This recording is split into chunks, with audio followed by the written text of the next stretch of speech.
Hey everybody, how you doing? I'm Pabs, rising VTuber and an artist, and today we are going to be reworking some of our schedule art. Or no, wait, not the schedule art, Can somebody time that? Can somebody time how quickly that was?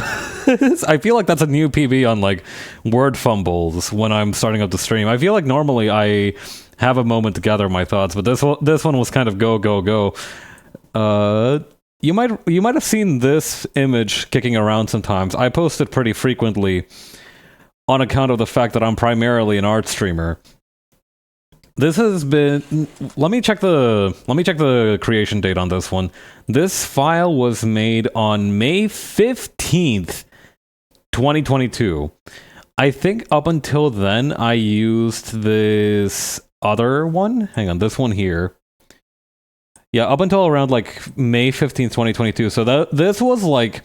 Mind you, I started streaming October, I think, of 2021. Yeah, that's exactly right. October of 2021. And May of 2022 is, like, after I had my like proper live 2D debut. That was like, I remember I did it on like April 2nd or something, just so it wouldn't be on April 1st or something like that. And that means that for 6 months, the only times that people knew I was streaming is if I posted this PNG, or alternatively like one of the gaming announcement thumbnails.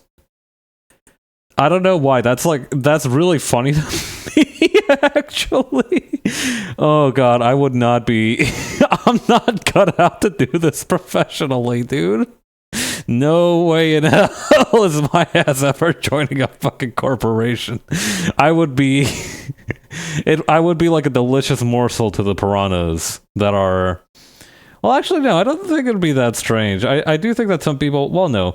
It's a little bit of both, right? Some people do have a lot of different thumbnails stored up, but some people also reuse thumbnails, or, you know,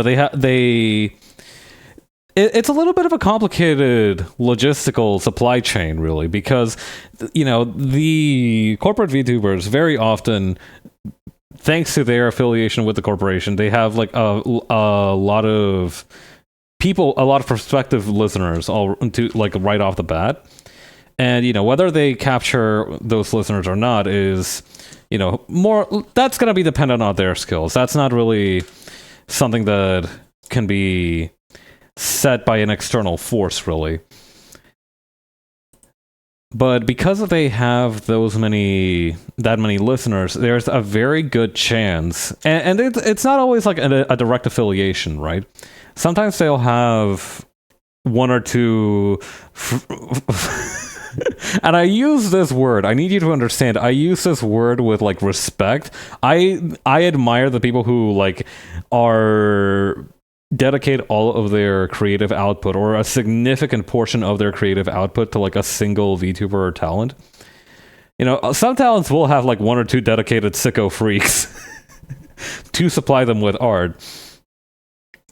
And like you see these people sometimes, like, for example, the Crony has that Daku guy.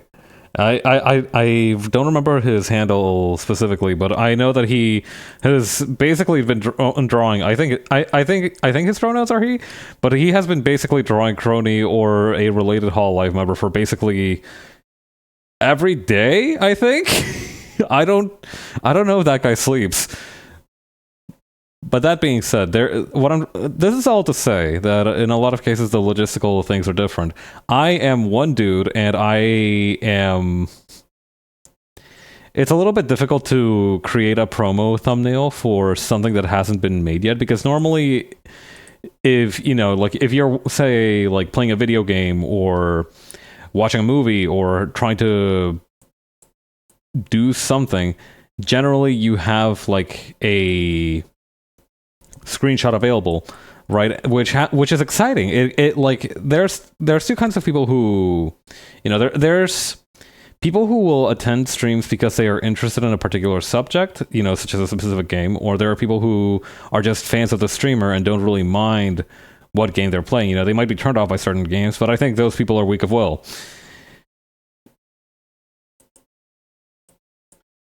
this is to say that when you have something to show, right, that isn't a blank canvas slash screenshot of Clip Studio Paint, it's much easier to draw attention. But because I find that to be kind of boring, I want to try a different approach. Or rather, I want to continue using the approach which I have been using, which is just having a dedicated promotional art. Anyway, I wanted to try and do something else as well. Like, you might have noticed that with the art stream notice, it doesn't say what kind of art. It doesn't really provide much information other than, hey, this is art related. And that's not necessarily a bad thing, but I would like to be able to provide a little bit more detail to the potential viewers. So what I'm going to try and do, my strategy in this is twofold. First of all, you might recall this thumbnail, and also maybe if I can find it somewhere around here. I think I might have already put it away somewhere. But yeah, you might have recalled this thumbnail from when I was fulfilling some of the rewards for the send-off stream, which I still am working on. Believe it or not, the affiliate send-off stream, which occurred sometime in April of 2024, I fulfilled maybe. Hang on. Well, let's do a quick. Oh, hey, this is another one that I was talking about. But yeah, let's do a quick progress check on the affiliate stream goals if I still have them. Ah, yes, here we go. Goal rewards. Meme Redraw's Revenge, that was fulfilled the day I came back from my break after the affiliate send-off. That was a really good day. I was really happy to debut that Ace Attorney parody. Then there's the Needle Felting's Revenge. We have fulfilled that. We made a little needle felted rice piece, which looked very cute. The plushie sewing hand cam, we literally made the rice piece plushie. That, again, we did that successfully. Clay modeling hand cam, again, successfully fulfilled. I still have not painted that fucking clay pot. And I need to do that at some point. There was an incident not too long ago where I had to hang on, I'm trying to remember what I was trying to say. Right, there was an incident where the water. Normally I drink tap water, and that's fine because in the city that I live in, it's safe to do so.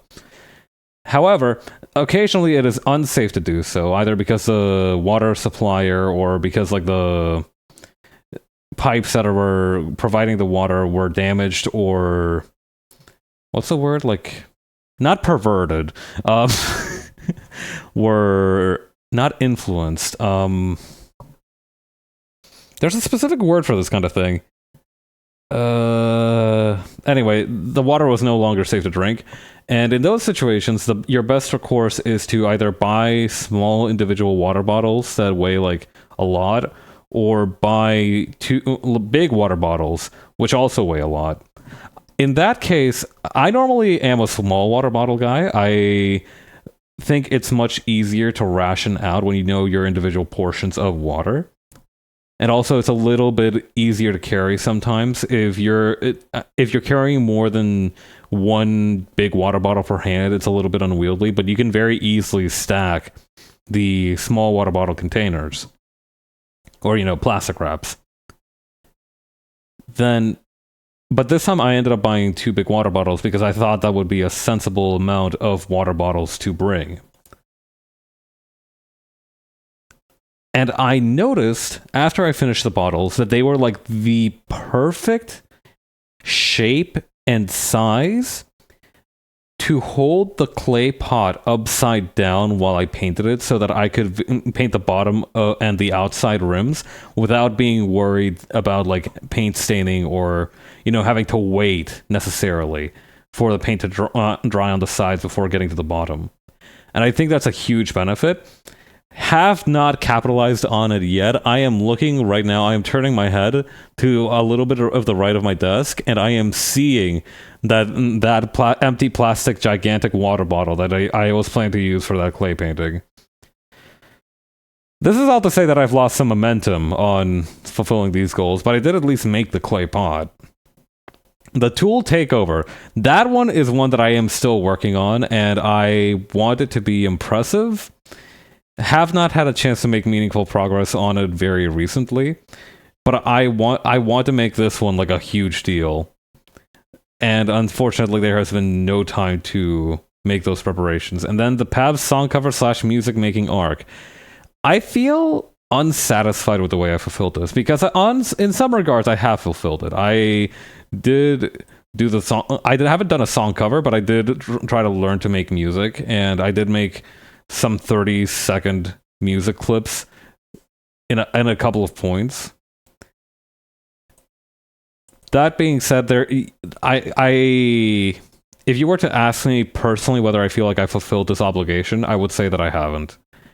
And again, you can argue yes, you can argue no, but at the end of the day, what's most important is my internal peace for that feeling, you know? Hang on. Merge visible to new layer. Do not save. Yeah, we can just get rid of these. But yeah, I really like this kind of background color palette, right? And how it meshes. I want to make these full color rather than just using the pink of the schedule art. And I don't know if that's going to interfere necessarily with the vibe of the schedule art. I don't know. I'm not confident about making the schedule art in another color. I might have to look into it a little bit. I will say that just from a personal standpoint, I'm not sure. I mean, people have gotten used to it, so I don't think it's that big of a deal. But occasionally it does feel a little bit like the pink on white might not necessarily be the most comfortable to look at, you know, in terms of contrast. I don't know. Could we increase the contrast on this a little bit?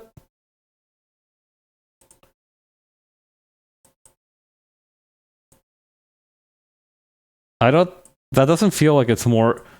Oh, wait, hang on. Hang on. Okay, yeah, there we go. Yeah, no, see, now this one does show up a little bit better. I feel like it's a little bit easier to look at. It does look a little bit like, it looks like a little bit like that MV for that Pinocchio P song, Apple.com.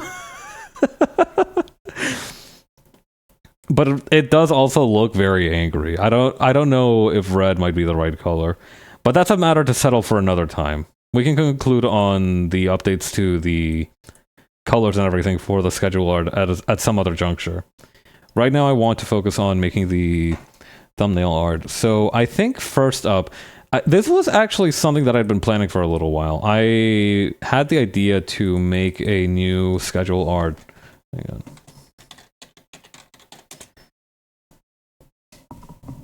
I had had the plan to make a new schedule art even like around last October, I want to say. But so far I haven't really felt a super huge need to do so. Also, I want to do something kind of funny. So you may notice that the dimensions for this canvas are 34 and 380/40 by 2160. And that's significant because it is twice the size for a 1080p thumbnail. So what I'm going to do is I'm going to make a 2160 by 2160 square canvas. Going to paste this right in the middle. Then I am going to select everything outside of that and fill that in. And what this is going to do is that I want the thumbnails to be easily legible, or at least like easy to look at in a square post format. Again, I could just put these on top, honestly. It also gives me some nice leeway for these other announcements. And my plan is that I want to be able to structure it such that I can play around with the dimensions a little bit when I'm posting it so that it's easier to see. But that aside, let's start with this one. So because I had started the plan on this a little while ago, I actually do have an idea for what I want some of these to look like. And I think the best one to start with, the most urgent one to start with, would probably be an illustration thumbnail.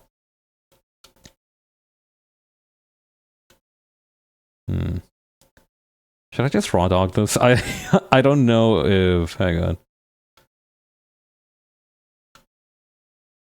There we go.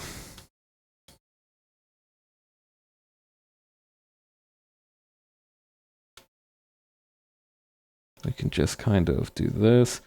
So for this one, I kind of wanted to just have myself holding a gigantic digital pen.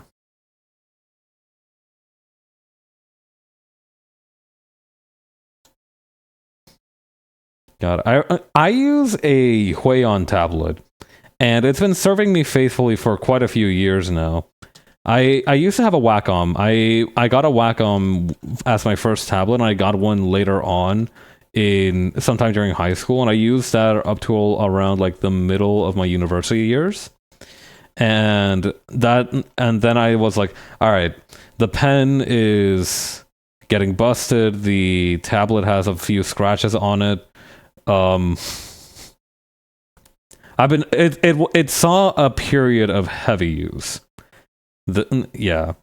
So I was like, I need to get myself a new tablet. And I heard about these Huion ones, which were affordable, very sleek looking, and I was like, you know what, let's go for that. As it turns out, and this is something that I thought was maybe not necessarily strange. Huion tablets, you have to charge the pen. Please don't get Huion. Buddy, this conversation is far, far too late. Hi, Liam. This is a conversation we could have had like maybe as much as 5 years ago if you wanted to influence the outcome. Probably more, actually, because this would have been like one of my earlier university years. So this would have been in like 2019.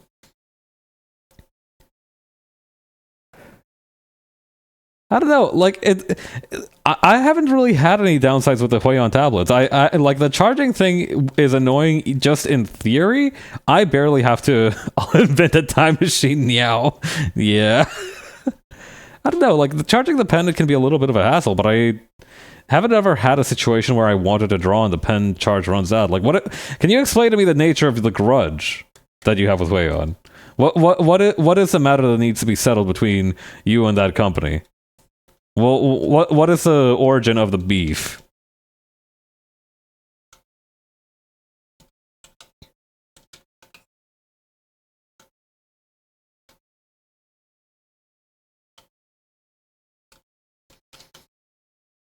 Okay.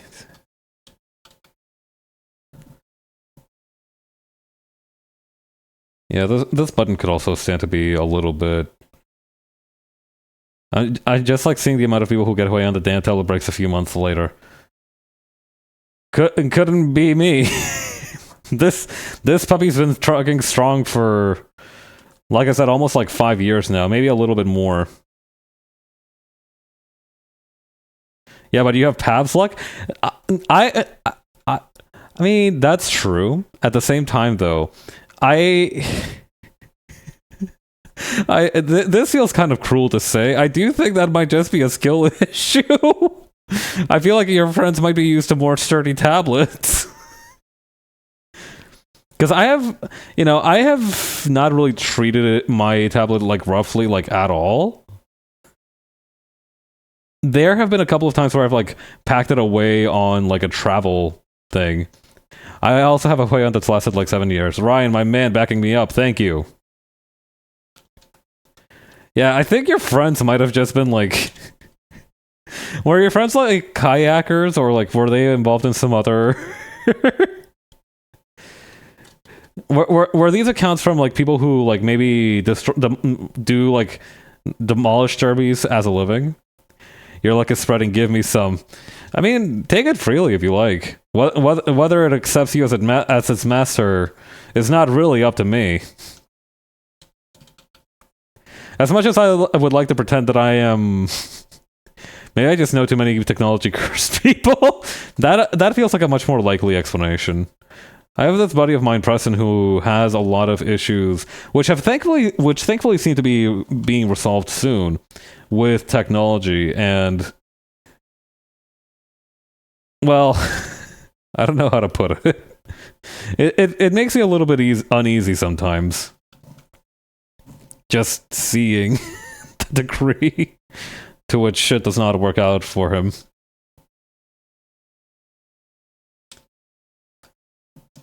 Okay. I am gonna add a little tabs over here. So damn sad, it's like the things just disintegrate in their hands. Sheesh.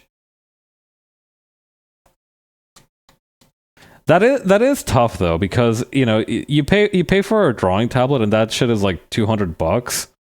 Maybe I don't know. Let me Amazon this shit.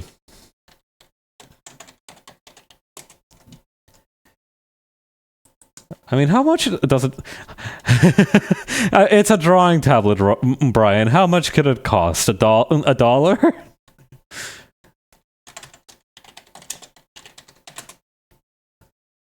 Okay, drawing tablet. Okay, an XP Pen Deco 01 drawing tablet, $59. Okay, I might have been. I always assumed that technology should cost a lot of money. How much did mine cost? This is a Huion 1080p, I think. 1060 plus. A Huion 1060 plus.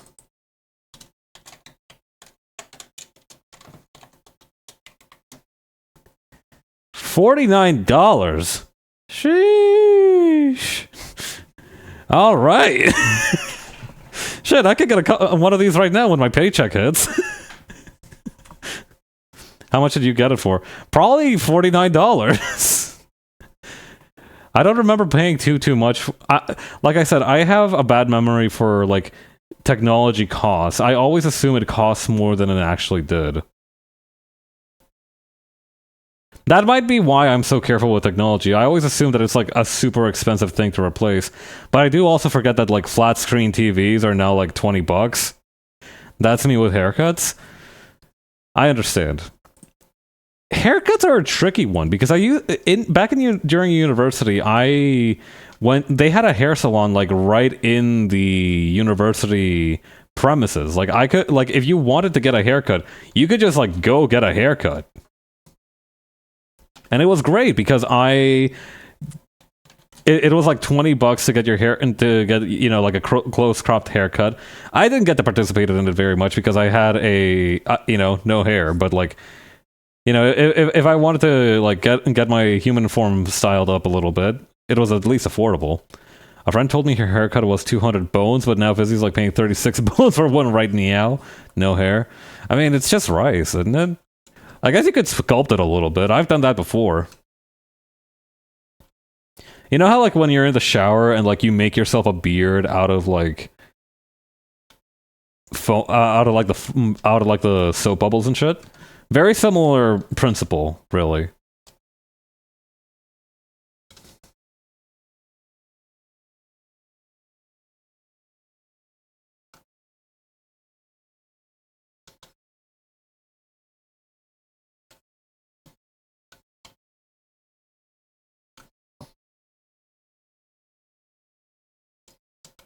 I'm gonna need to turn the pen around a little bit.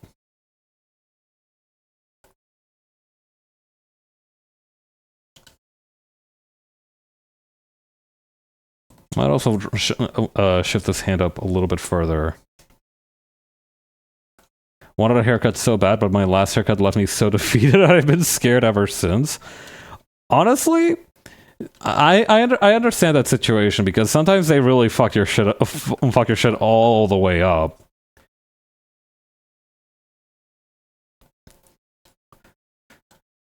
Yeah, legends speak of a guy unrelated to me that had like a bump on the back of his head where the hair doesn't grow. And again, this is not me. This is just a thing that I've heard of a guy that is not at all related to me, but I know very well. And he has a bump where the hair on the back of his head doesn't grow. There's a little bald spot, and one time he forgot to tell his barber about it. And, well, long story short, the barber didn't realize, and then he had to wear a hat for like 3 months. I wanted shoulder-length hair, and the bro left me with 2 inches looking like they used fire instead of scissors. Jeez! That's rough. I do wonder, is using fire for your haircuts like an orthodox practice? Well, no, it's not orthodox anymore, certainly, but was that like a thing people used to do? Just like use fire to cut their hair? It's probably bad and smells bad. Definitely smells bad. Like, I remember that my family my family once like showed me what happens when like you put a hair from your head on, like they like did this trick where they plucked a hair from their head and they like burned it on a candle that we had lit, and it smelled so bad. Well, I was actually kind of fascinated by the smell of it, but I don't think it would be a pleasant smell to have around, certainly.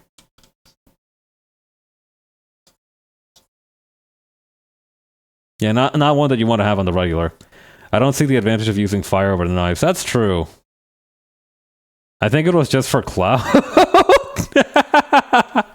God.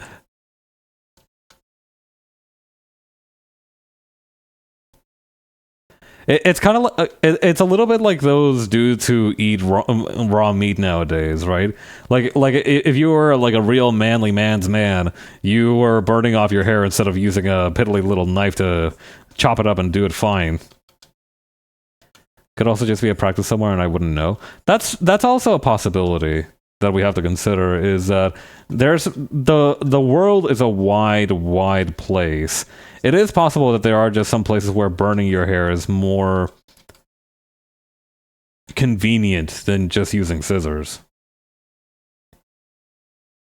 Although I can't imagine a lot of circumstances where that's the case.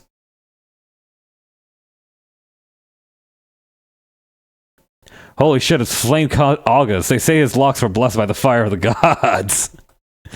That would be kind of a sick-ass kind of like claim to fame, honestly. So maybe it's less like those guys that eat raw meat and more like those dudes who like pierce their ears with like a needle, a thing of lemon and some ice. Maybe that's the vibe more so than super badass manly person.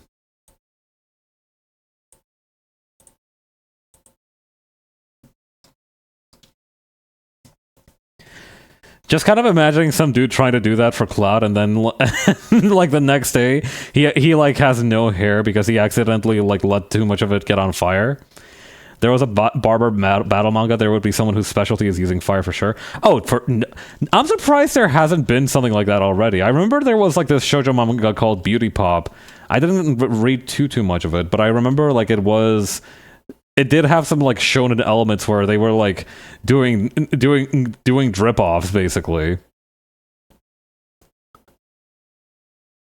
I love Beauty Pop so much. It seemed very compelling. I didn't read too much of it. I think the translations were starting to piss me off, but I do remember being interested in the premise.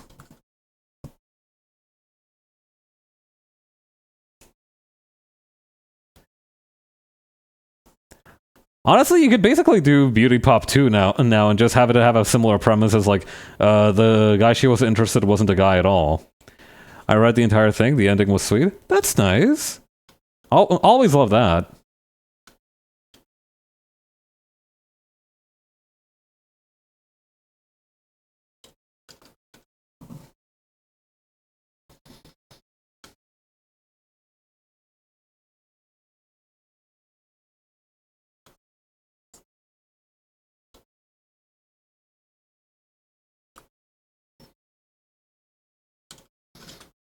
Did I make my... Okay, I made my legs a little bit too long. I'm gonna need to rectify that.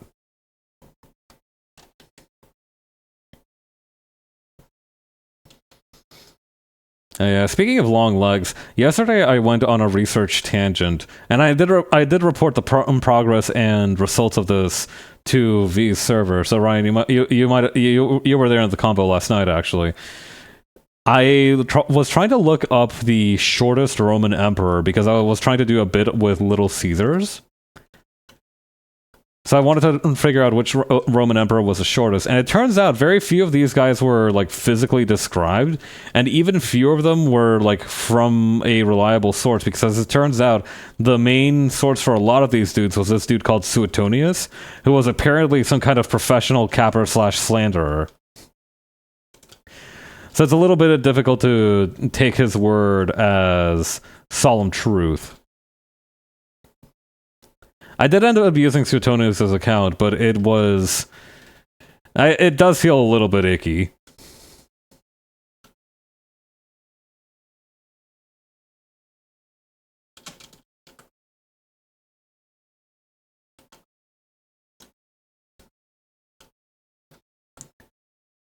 Also, I need to start getting faster with these. I feel like this was something that I expected to bang out in like half an hour. This is taking a surprisingly... Well, no, I mean, it's probably fine, honestly. Maybe I'm worried over nothing. Life is a journey, not a destination.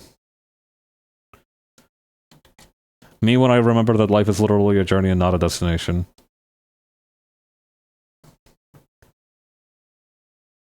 Okay, the pen nib looks a little fucked up now, but we can we can fix that.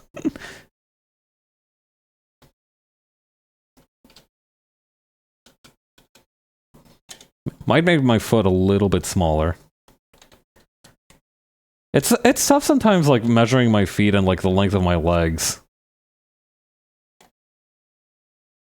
Like, they have very specific proportions that I don't have, like, an official guide for. So sometimes it's a little bit difficult to remember what everything's supposed to look like.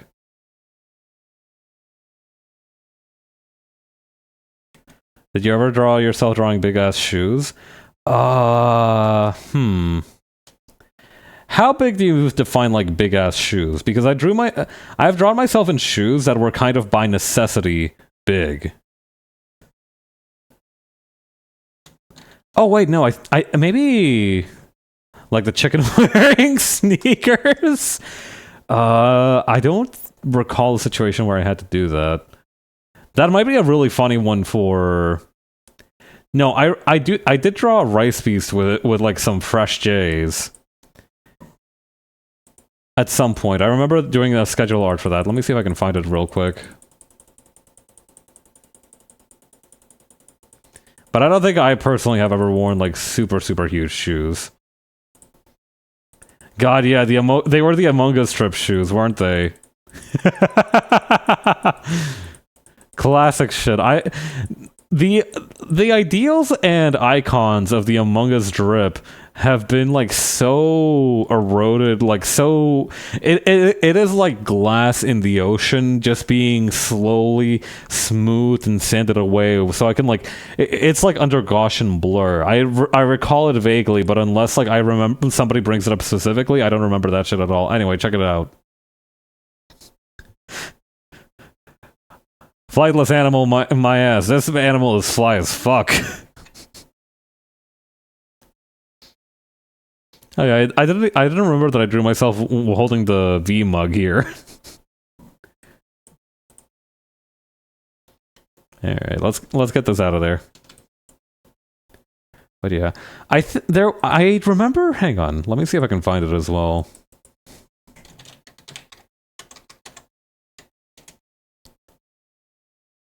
Did I give myself like proper clown shoes for Halloween that one time?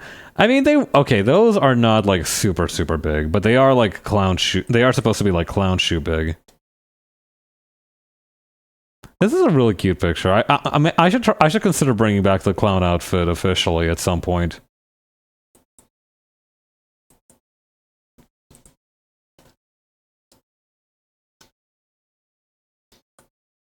Yeah, we do a little bit of clowning. We have the occasional clown. I love clowns so much. That is true. I did notice that you've been drawing more clowns recently. They've been coming out really well. Like that birthday cake one that you made. Really cute.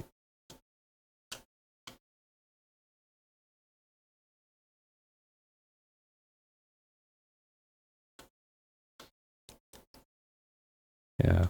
I like clowns too, honestly. I think like at some point I was kind of sick of them. Because of like the events in like 2016 where like there were those murderous clown sightings, and I'm like, God, man, I am tired of seeing murderous clowns. But then, you know, they grew back on me. I don't think I was ever particularly scared of clowns. It's more like clowns were like shown to be scary, and I was scared in situations where like they wanted you to be scared easily. I think I was. Nice. Well, more like nice that you are no longer scared of clowns, even though you were scared of them at one point. I don't think it's nice to be scared of clowns. to clarify, that might have sounded a little bit odd. So I feel like it's worth providing this clarification. I mean, to be fair, clowns are like one of the top 10 things to be scared of classically. You know, like tall heights, clowns. These are like some of the most classic things to be scared of. The dark. Like sometimes it just does not get better than that. Nothing quite like somebody who's like scared of something that you're supposed to be scared of normally. Like I feel like in a lot of cases, you know, when people ask you like what are you afraid of, you can't really give too deep of an answer. Like you can't just say like, you know, the fear that love will never be enough, right? But like if you are like hard pressed for like something that like distresses you, you know, top 10 it's like the dark, clowns. Still terrified of heights. That I cannot change. Yeah, I also really don't like being reminded of heights. Like it is. It's a variable thing because if I'm like in a if I'm in a tall building and I can see like a lot of the city, I don't mind that shit at all. I don't care about it whatsoever. But as soon as I like get close enough to like be right next to the glass, that shit starts stressing me the fuck out. Like it's less so heights themselves as it is like the fear of falling, I guess, would be the best way to put it.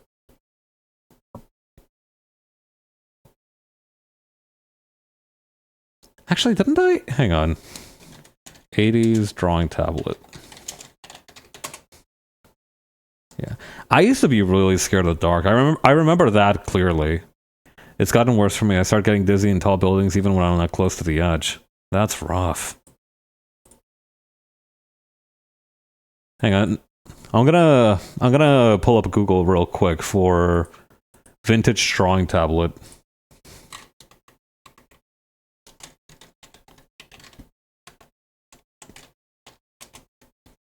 I don't know if vintage is the right... Oh, baby. Yes, this is precisely what I wanted. What the fuck? Alright. They're so tasty. I like how chunky they are. Big fan of this shit. I think my obsession with... Obsession's a strong word. But I think my fascination with this kind of technology, the really old Wacom ones are so cute. Yeah? Hang on. Vintage Wacom tablet.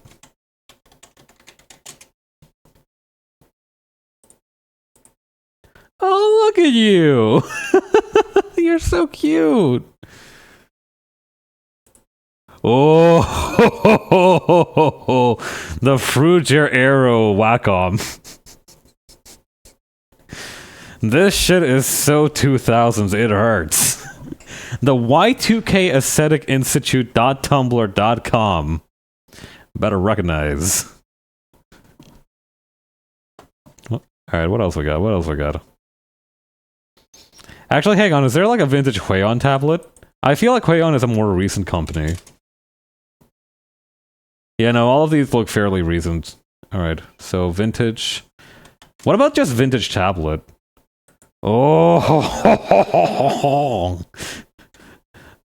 this shit is so crazy I turned French for a second.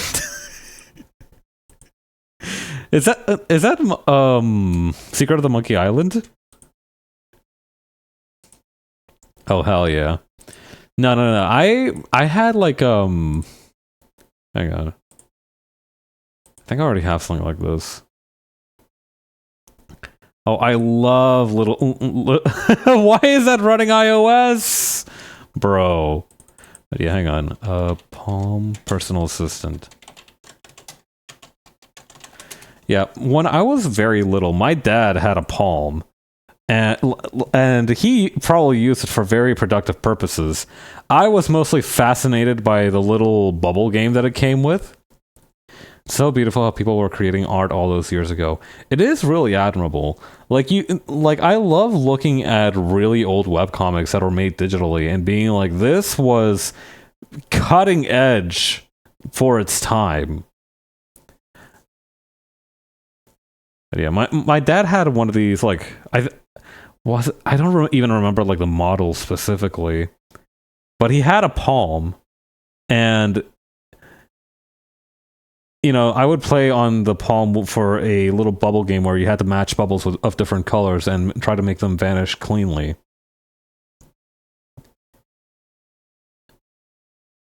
I have a lot of fond memories of that little gadget. But yeah, let's take a look here and start adding these to the conversation.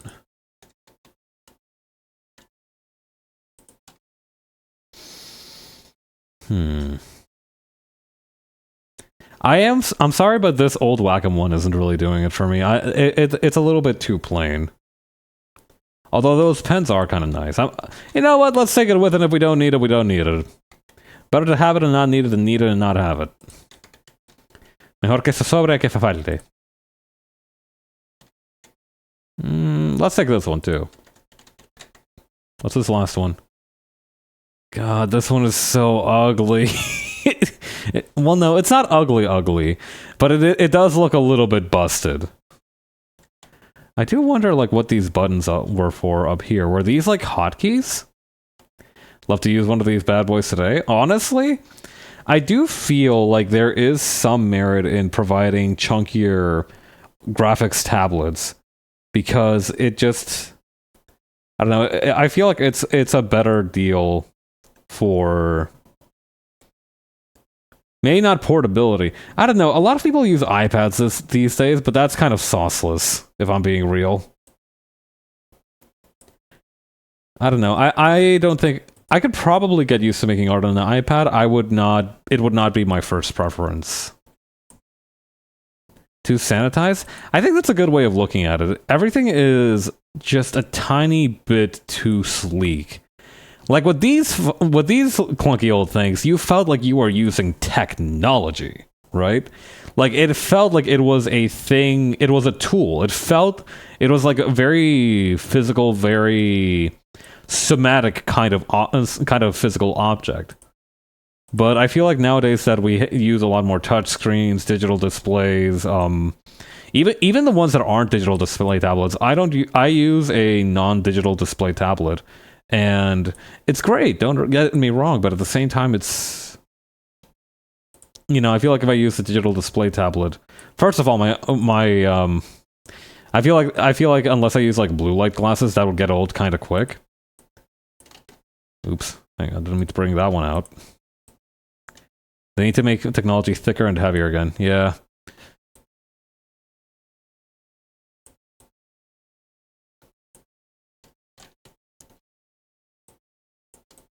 This is also kind of useful because I can just put stuff in the margins like this in case I need to refer out to it.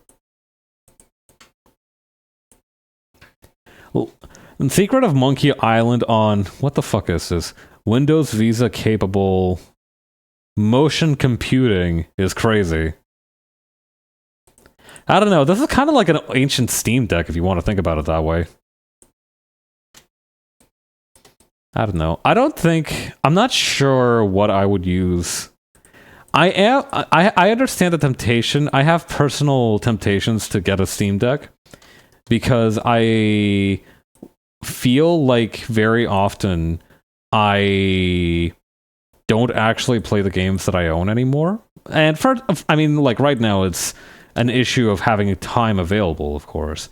But I feel like but if I did have the time, I feel like it would almost be easier to be like, you know what? End of the day, got nothing on the schedule for tonight. Let's whip out the Steam Deck and try and make something of the evening.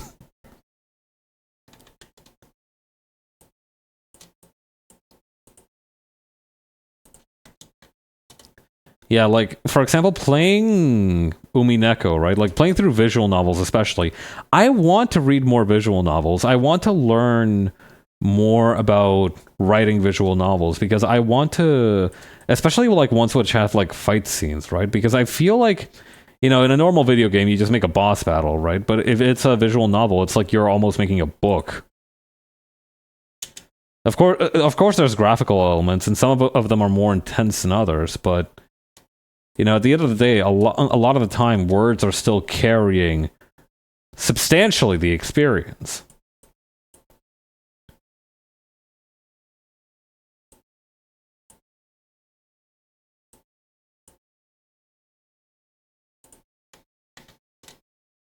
But yeah, I'd like to understand more about the methods of doing so. My hand is kind of huge here. Gonna need to fix that.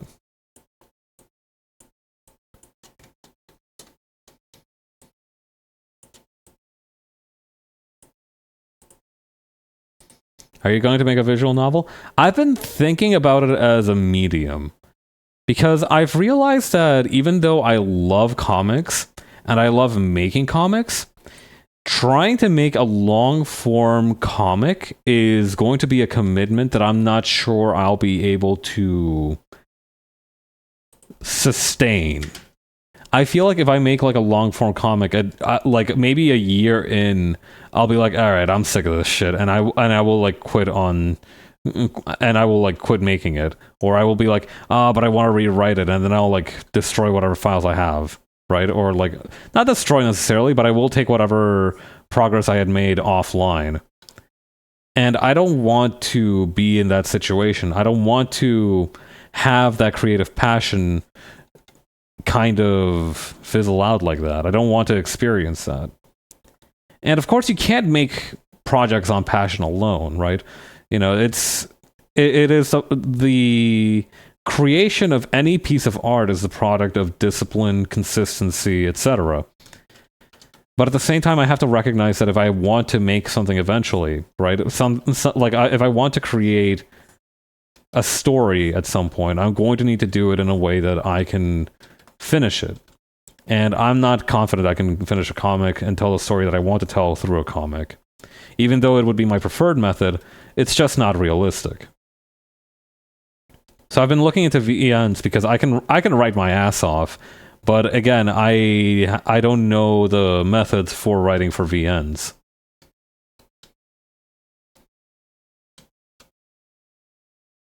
But yeah, the graphical demand for the creation of a VN is much lower, much lower than the creation of a comic.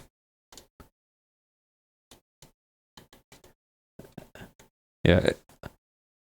I want to be able to tell a story at some point, and I don't know, a VN seems like a pretty good way to do it. I've also been thinking about like maybe trying out RPG Maker, because everybody says that's the bee's knees for those purposes.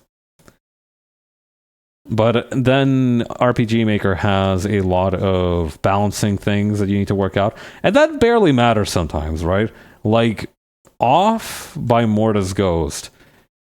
The combat in it is, and I'm going to try and be like nice, and like this is not like a value judgment on Off. I loved beating Off. I loved playing through Off and beating Off.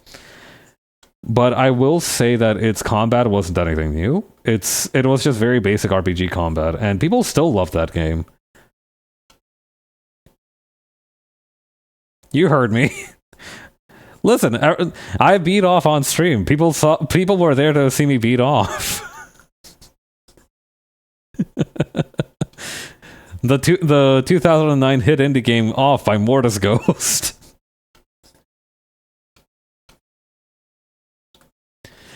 Well, thing to tune back into. Listen, sometimes I gotta say something out of pocket to make sure y'all are really listening. Off holds a special place in my heart. Yeah. Did you hear about that remaster that they're doing? Very excited about that. I wanted to read the comic that they are publishing along with it, but I don't remember if that's on Gumroad or anything. Also, I'm gonna change the color of some of these. Gonna turn myself blue.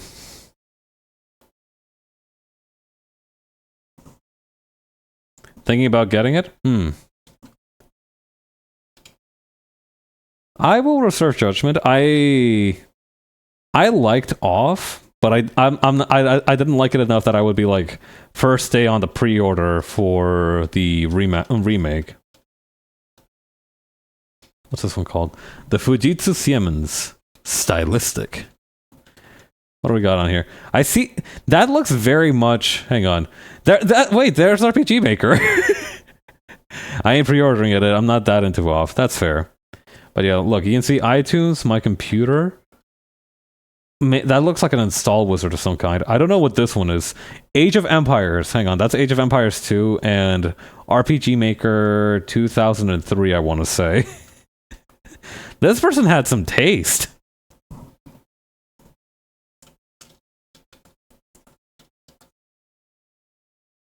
But yeah, let's at least make the... Hang on. Let's use like a nice creamy orange.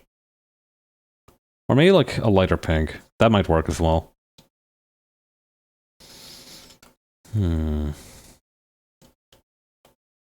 The issue is that a lot of the chunkiness of these ones comes from their side profile. So maybe... Hang on. No, I'm not going to make this on the side profile, but I should at least, like... I think the best one that shows that kind of, like, has implied chunkiness is this one here. So let's try and use that one as the main reference.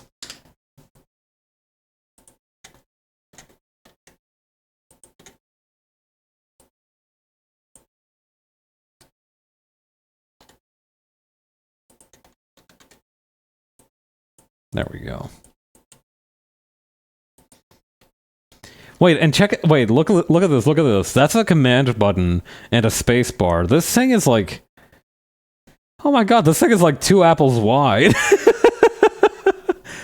Like my 1060 goes... Well, no, actually...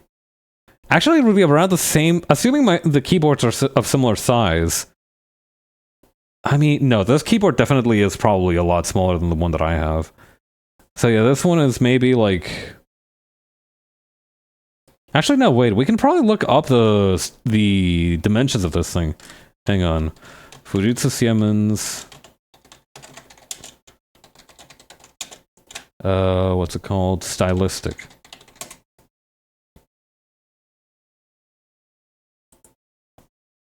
Probably like, what, 8 inches? Maybe. User guide documentation. Open web page. Here we go. One moment, s'il vous plaît.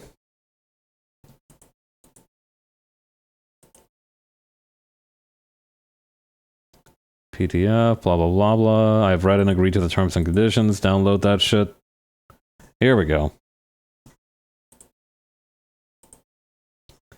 Stylistic ST series. We make sure. Fujitsu Siemens. I don't know. This is kind of funny, actually. Wait, hang on.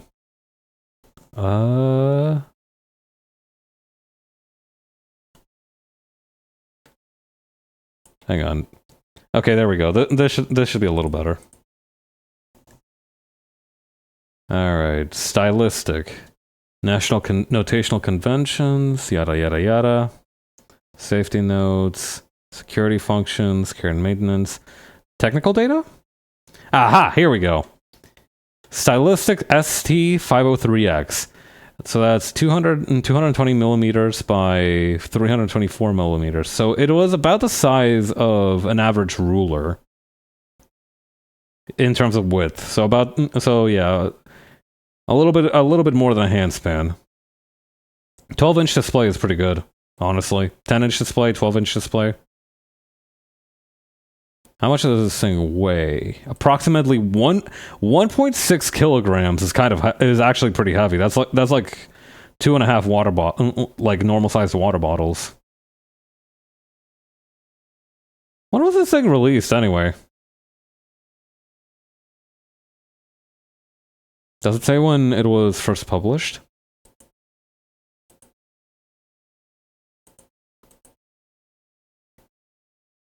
Index?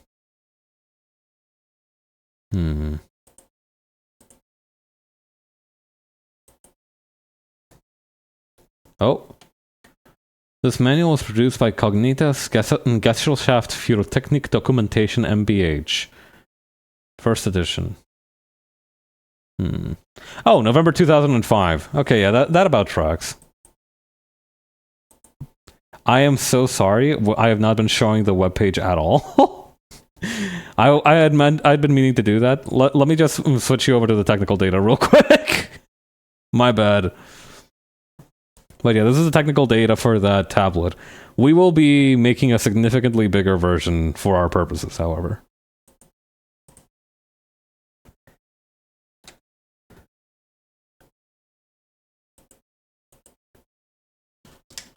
Let's see. Ah, yes.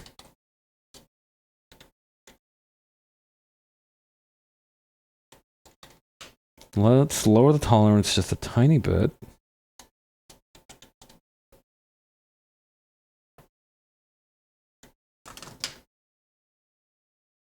And there we go. It left a little bit of a wood chip, but that's fine.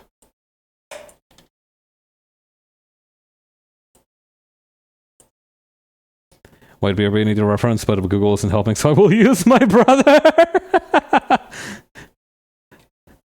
Oh, okay. Wait, I think I know what you mean. I was like, wait, a reference for what? The weight of the tablet? Hang on. Yes, there we go.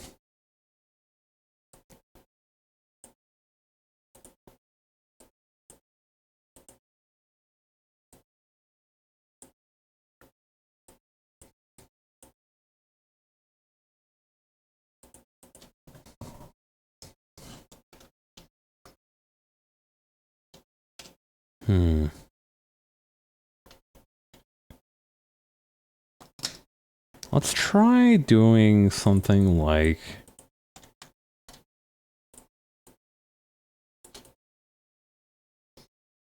It's a little bit close to the edge of the screen, but I do want to make it at least big enough that I can hold it a couple of hand spans off the ground, and then also maybe I can put the pen a little bit further back in my grasp.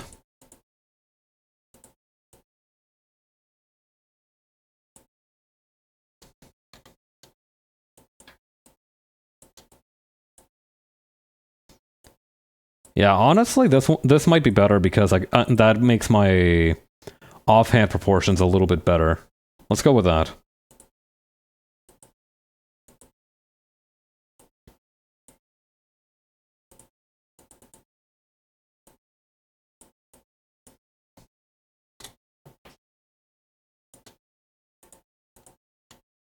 There we go.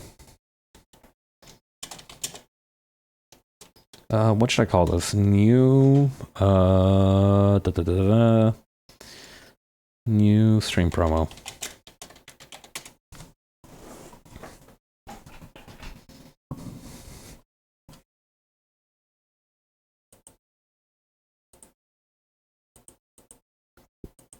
Okay, now we are ready to begin our work.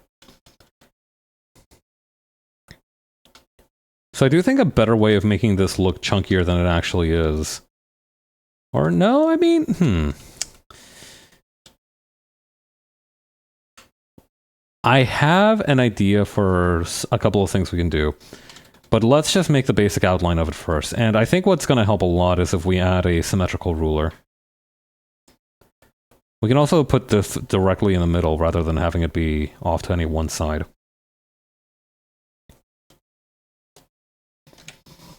God, we've been talking a lot about Baki and V's server, and I've started a reread of the series. up to where I was previously, and I've forgotten a lot of the weirder stuff that happens earlier on in the series. I don't know, something that fascinates me about the kind of storytelling and like the fighting in Baki is that it doesn't ever feel like, especially early on at least. I don't know if this will change as I continue my read through, but it does feel a little bit like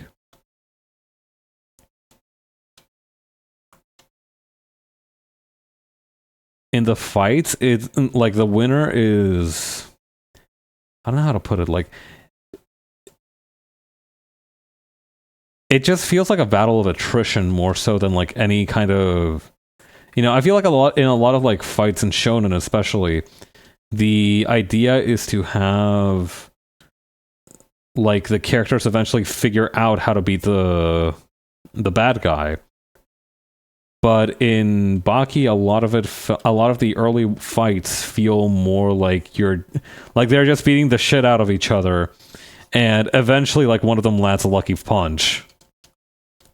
Like the fight against that weirdo who like cuts people's nerves off, which is like the first major guy, like not counting whatever was going on in like the karate tournament. That's like the first main like underground fighter that Baki fights on screen.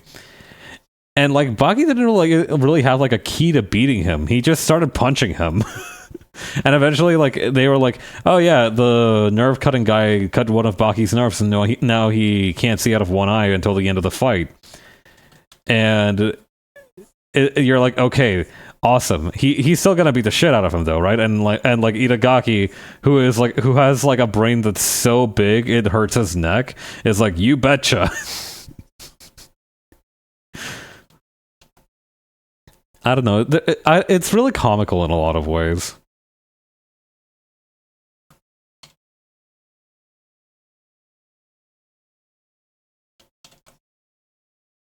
Like, more so than a fight, it just feels like an opportunity for each of them to show off some sick shit they can do.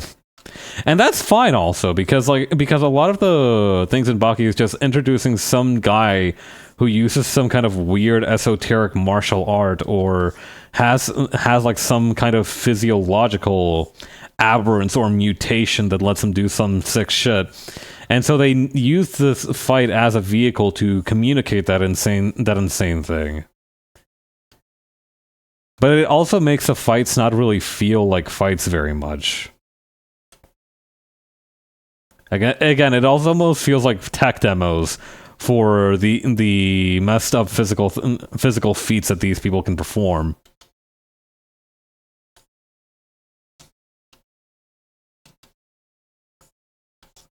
Still very compelling, though.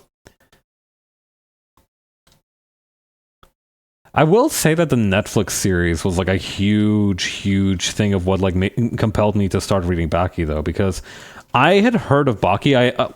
We've all seen the piss tetrahedron picture, right? Like we've all seen that. We've all seen Retsu being reduced to an Eraserhead baby. We've all seen that.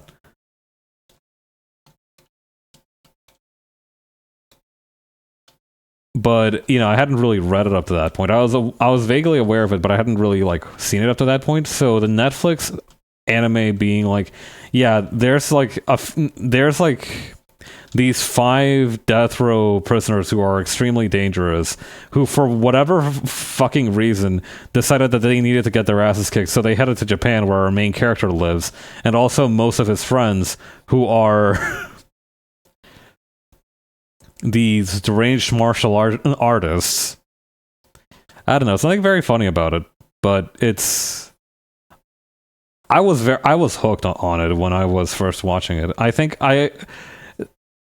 we discussed this yesterday. Briar put it best, I think, in that like the narration is a huge part of what makes the fight so compelling, because it doesn't necessarily provide you with more context, but it is an expert at providing you meaning for what is happening. Like it is not giving you more context necessarily, but it is trying to give you a reason to care, and it does so very, very skillfully. That is something that I noticed from the word go, is that Baki is very, very good at making you care about these jobbers that are beating the shit out of each other. Like, again, that karate guy who cuts nerves, we get a little glimpse into his backstory. It's not that it's not that he's just like a self-trained pervert who cuts people's nerves. He studied under someone. He studied under a master who showed him that out of all the tools in the human body, being able to use your fingers to jab is one of the strongest. So this guy trained dutifully. He was like, I was so that was burned into my mind. My master never disciplined me, not because he didn't care about me, but because he never needed to. I worked my ass off to train my hands to be able to do this. And on the day that I got strong enough to kind of inherit the title of mastery, my master showed up and he showed me his 2 cut off fingers to show that I had surpassed him. And like, that is an insane thing. That is it's deranged. But at the same time, it's very touching in its own strange way. And that is Itagaki's trick. He has a way of showing you not necessarily why these people fight, but like how they have been led into these circumstances. Or like for Mount Toba, I don't know. The Mount Toba fight felt really weird. It's very strange because a lot of the early enemies in Baki are professional wrestlers. And, you know, knowing what we know about Keifabe, that makes them a little less convincing. But at the same time, it's, you know, it doesn't take you out of it very much. But I feel like, was the Mount Toba fight was Mount Toba a real guy? Hang on. Hang on. Youngest Toba eruption? Nope. Hang on. Blah, blah, blah. Harold Watanabe. Was he the guy? No. Hang on. Baki Wiki, Mount Toba. Okay, no, he is 100% a fictional wrestler. I thought for sure he would be based on like a real guy, like the Giant Baba. Trivia. He is based on the real-life pro wrestler Giant Baba. Well, now. Yeah. You can definitely see the resemblance because, like, check this out. This is Giant Baba. He is... How tall is he? 208 centimeters tall. And if you go to the guy's picture... Yeah, you can definitely see the resemblance. Okay, so it was more so a case of no celebrities were harmed in the making of this manga. Did he ever make an appearance? Okay, he came back during the Maximum Tournament. That's pretty funny, honestly. God, I can't wait to get to the Maximum Tournament arc. That shit, I didn't get to that part in my original read through. I don't know how long it happens after like the childhood arc, but I'm very excited for it. I understand that it's where a lot of stuff goes down. Like they referred back to the Maximum Tournament during the 2018 anime. So I'm very excited to see the kind of significance it holds.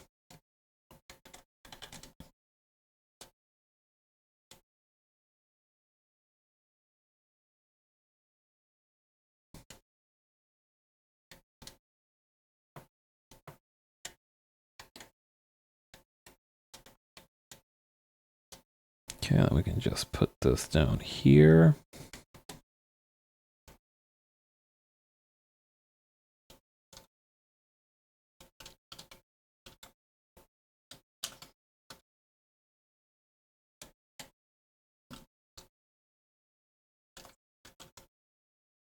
Perfect. And then what we can do as well is just...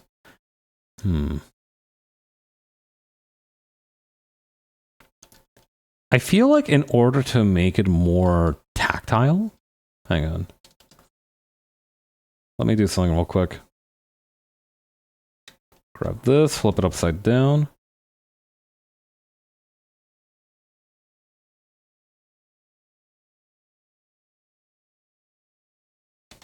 Let me do something else before that as well. Let me just stretch this one out a little bit further. Okay, flip that around. Now we got it.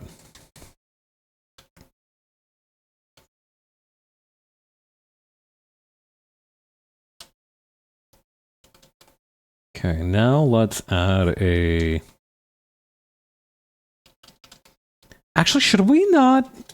Would it be better to have this on the ground and have like a couple of stands on it? Oh, hang on. Would it not be better to like have this on the ground? I don't know if it's better to give it like a couple of little legs to stand on. I think that would be cute.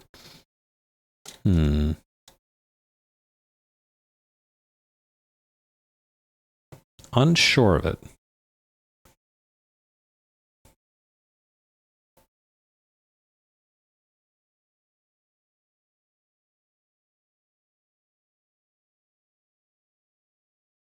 We could just make a small stand. A stand that's neither too big nor too small, just right. The Goldilocks stand.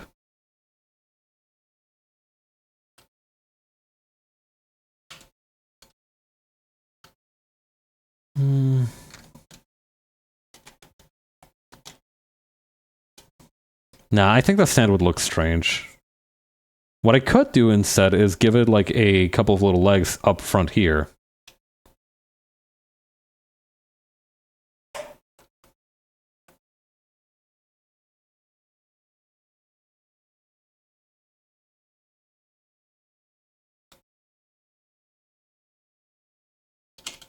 Okay, and then...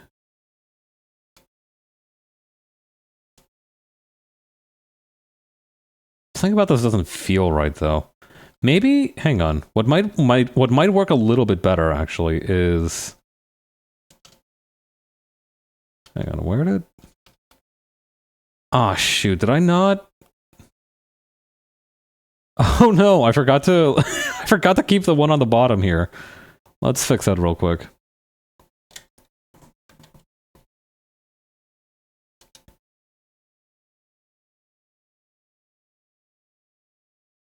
But yeah, like during the Mount Tova fight, you see like we get like a flashback to Toba's childhood, where he is with a crowd of people watching a wrestling match on a dinky little TV, and you know he's young at this point. He was supposed to be like wrestling for 30 years by the time he fights Baki, and he was quite a young guy at this point.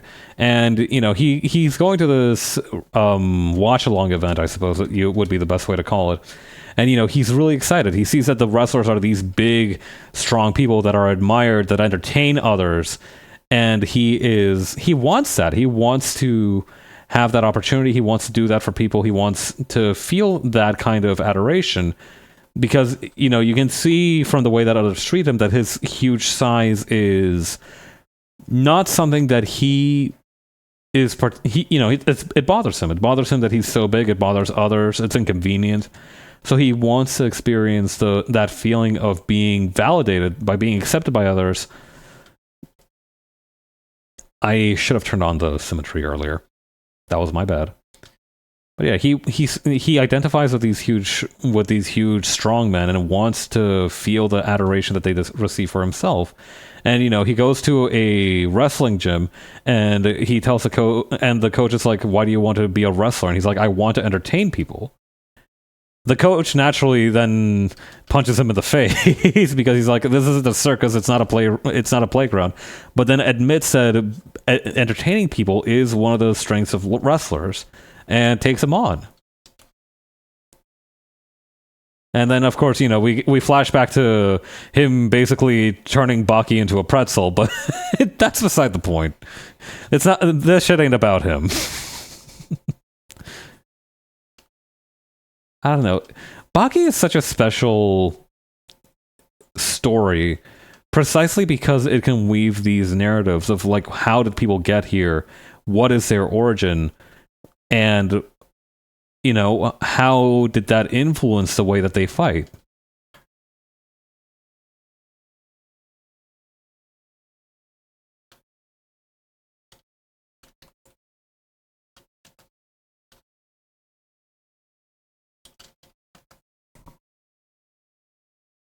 Okay, and then we can just kind of drag this out over here. Perfect.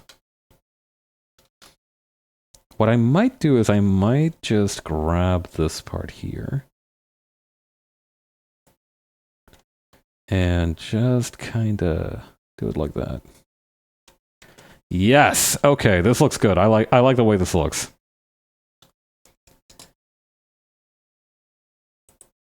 It's a little bare bones right now. It needs more buttons.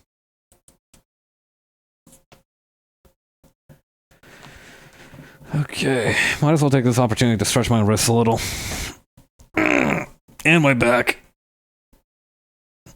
It's really important to take care of your back. I've been reading a little bit more about back stretches, right? And what surprised me a little bit is that if you want to properly relax your back, especially like your upper back, like where your shoulders are holding a lot of tension, you actually need to stretch out your pecs rather than just your back. Because, you know, your pectorals are the ones that are holding a lot of tension.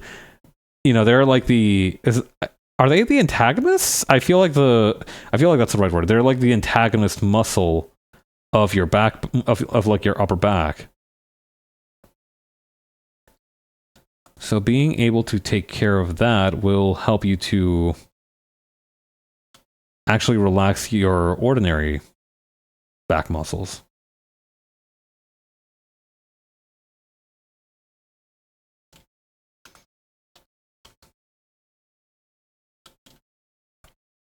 Okay.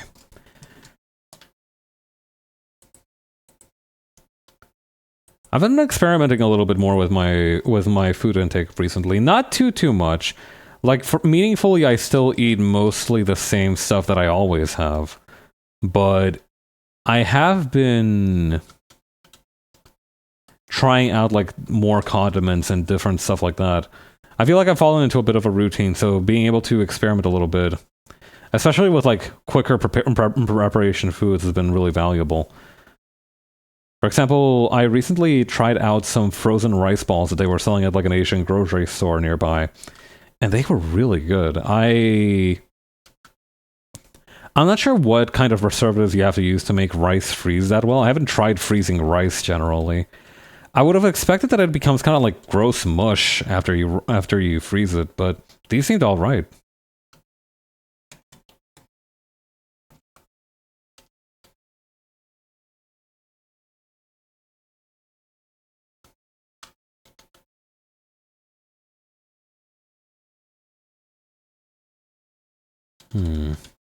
One thing that I did want to do was to add a nice little circle over here, because I feel like just because of Wacom's influence, having a circle back here is very useful for communicating that this is a drawing tablet. I don't know. Do a lot of drawing tablets have circles? I think that's also like a knob that you can use to adjust your pen size. Come to think of it, you know, just Googling drawing tablet. I mean, okay, this one doesn't have one. This one doesn't have one. This one has one, so that's 1 out of 3. 4, 5, 6, 7, 8, 9, 10, 11. Okay, so 2 out of 11 have them. Which tells me it's... And this one isn't even a proper circle. It is a circular shape cut into halves. So that does tell me that it's not a particularly common feature. And that makes sense, because trying to have a circle on what is generally a kind of squarish structure is not necessarily helpful. All right, let's tuck that away.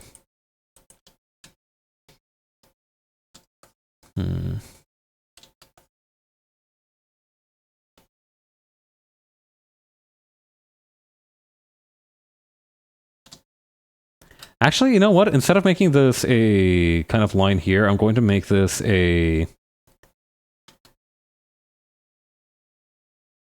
little LED array.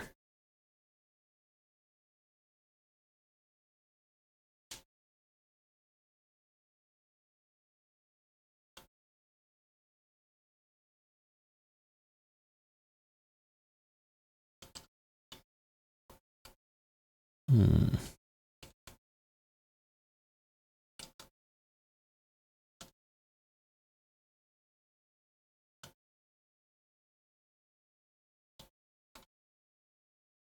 Gonna add a cable back here. But yeah, I'm a big fan of this kind of like cassette. I don't know. I think this might have been developed too late to qualify this as a cassette futurism kind of thing. But I do enjoy the vibe of taking older technology and making it look more fantastical.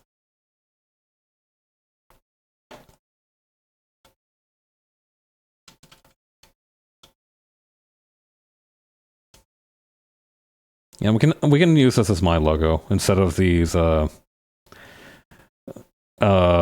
incidental little stickers. I've always been fascinated by these actually because I feel like I see them on a lot of on a lot of technology, but it never really meant anything to me until I learned more about computers, which took a while. Like I'm like, ooh, shiny sticker, and then I just stopped paying attention to it.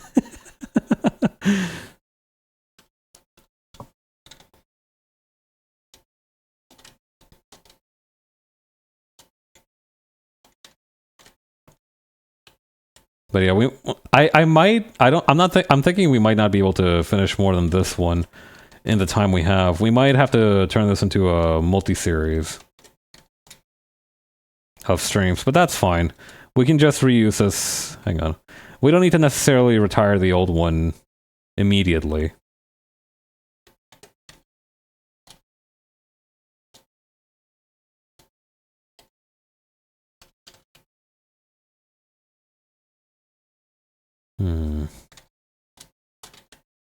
Should I do buttons all the way down? I feel like that's too many buttons, so... Like, that's definitely too many buttons, isn't it? It reminds me a little bit of... You know what it does remind me of, actually? It reminds me a little bit of, like, bank machines, of ATMs, because I remember being fascinated by the way that they had buttons on either side of the screen. Granted, that was more for convenience than anything, but still, very, very neat little machines.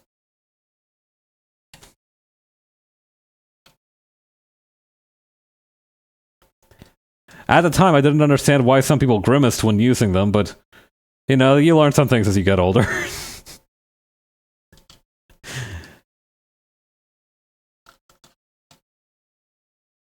I don't know. There's a certain kind of romanticism might not be the right word, but I think it's a suitable one. There's a certain kind of romanticness that you have in your daily life when you don't understand the purpose of things or how shit works. Not necessarily that ignorance is bliss, but more so like ignorance. Like if you know the answer for something to something for sure, it's a little bit more boring than it being like, okay, I'm not sure I know the answer to that, but it might be interesting.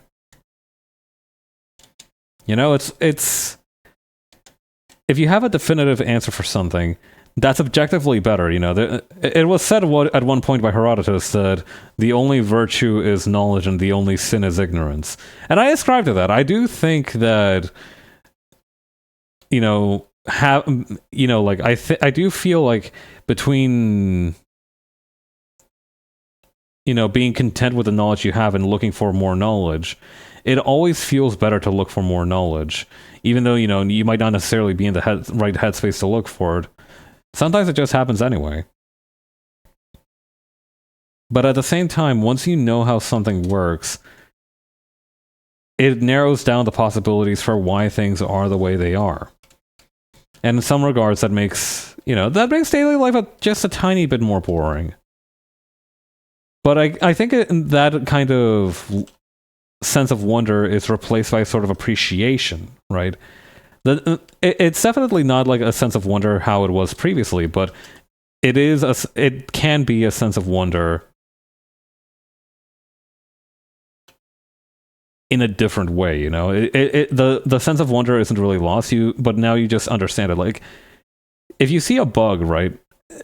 Well, actually, no, that's true. There are different situations, right? There's like different possibilities for it. Because if you just see a random bug, right, like when you're on a run or something, like, or if you're just outside and you see a random bug, you're like, ew, bug. But you know, if you go back home later that day and like log on iNaturalist and find it's something called like a glueback fog beetle, right? You know, next time you see one of those little guys, you're like, oh hey, it's that glueback fog beetle. I don't know. It's not necessarily the same kind of. There are some things where if you find out more about them, they become more mundane, and there are some things where if you find out more about them, they become more interesting and exciting. I think it's good that there's a mix of things like that.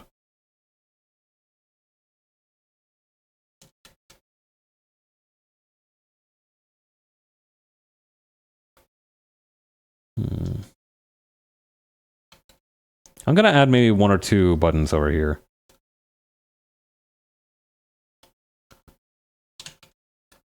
I kind of got tempted to make the PlayStation buttons here. You know, because like these seem to have some kind of... I don't know, this one looks like a square, but these other two look like A and B.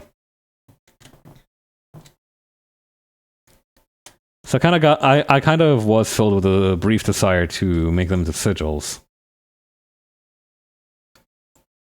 I don't know, is there like a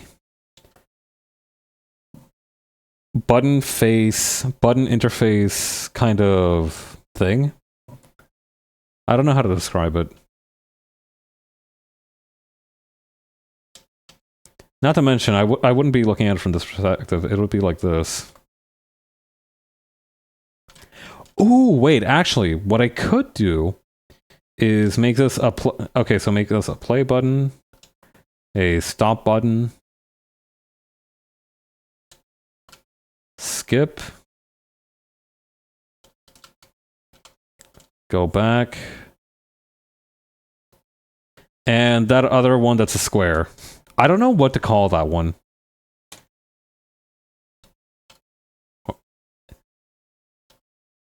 But it kind of starts stuff from the beginning.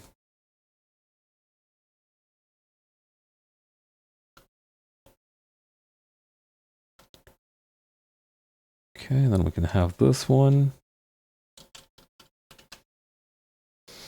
Yeah, the thing is, right, originally this was supposed to be, like in the sketch that I had originally, this was supposed to be a canvas, but then I realized that I'm using a tablet pen instead of a proper paintbrush, and I'm like, that wouldn't necessarily work, I don't think.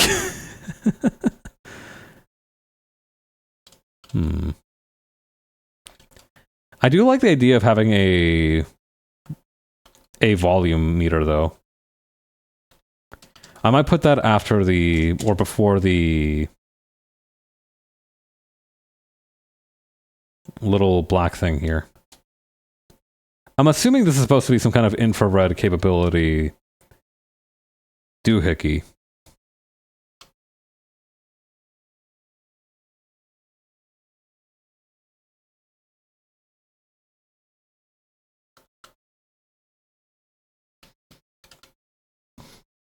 Yo, Worry, hello. How are you? How was your stream? Hang on, / shout out Worry OS. How have you been? It's been a while.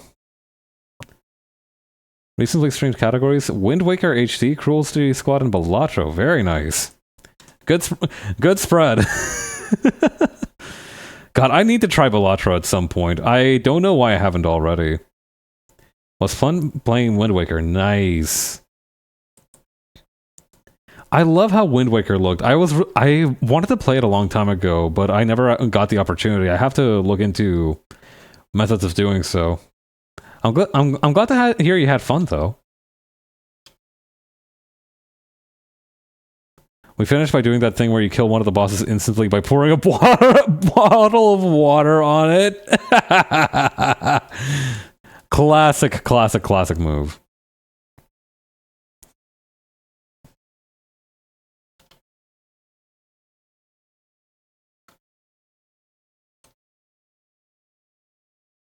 For a moment, I read like we killed a boss by pouring such and such on it, and I thought that like this was a slug boss, and you poured salt on it.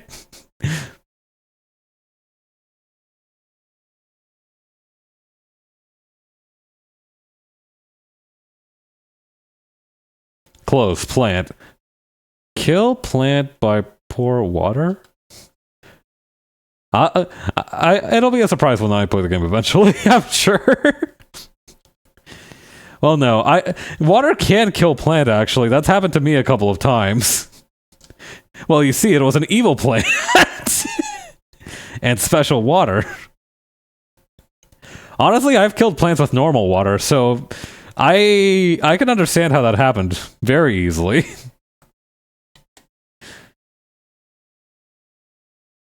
Come to think of it, I recently got myself some microgreens from this.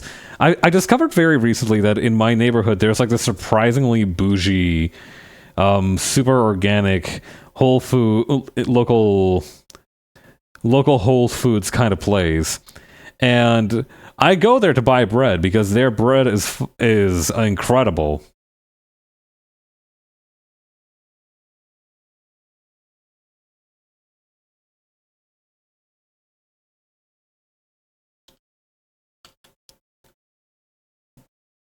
I might put this a little bit further in the middle.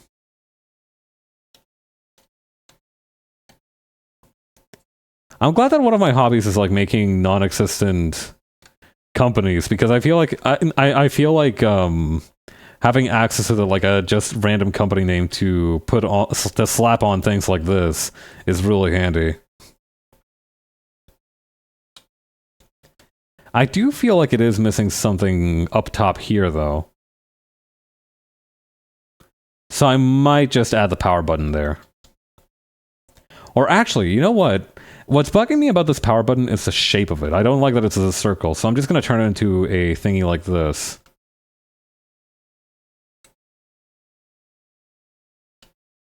There we go. Fabulous. Okay, what we're going to do next is we're going to grab all of these and put them in a folder.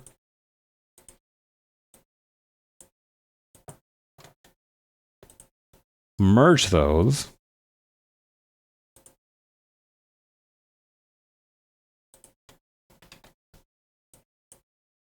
And may not pitch black, maybe like...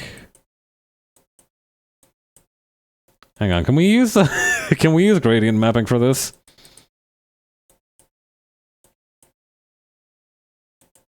Or actually, no, hang on, this could work. Maybe. I'm a little bit hesitant. Maybe we need to... Tonal correction. Brightness and contrast, here we go.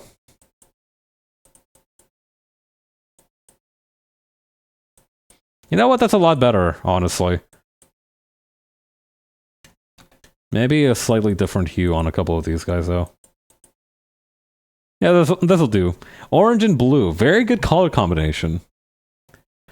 I remember when I was a kid, I was really obsessed with like with Mega Man. I didn't have a lot of Mega Man video games per se, but I did have an obsession with the character's design. And I remember one of my favorite one was like this toy Mega Man that I had that was orange and blue.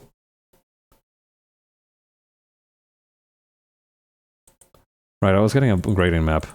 Now's not the time for a trip down memory lane. Ooh, okay, this one will help. This one will help a lot. Okay.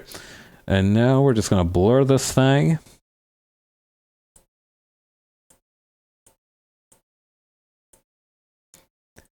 God, this trick really is the best. I told somebody else about this. I told this other streamer, Folksy Do, about it, and a couple of weeks later, when I tuned into another one of her streams, she recognized me. I was like, "This trick is awesome," and I am really glad that it does what it does. I cannot emphasize enough that this is helpful. Once I enter my art tutorial on TikTok era, potentially never, but maybe someday. I'll have to teach this one very early on. I don't know. Making art tutorials feels like it's hard because, well, honestly, it's very difficult to make a tutorial for anything.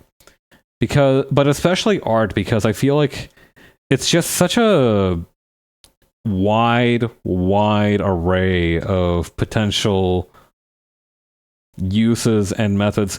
No two people. Okay, you know how like quantum computers, right?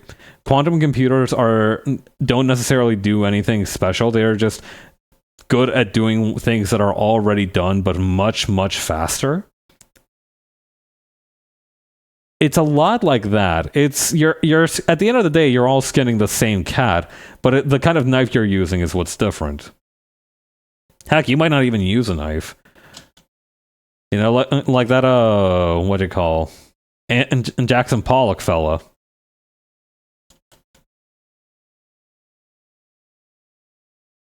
You know, he didn't use a paintbrush. He used a rod dipped in paint.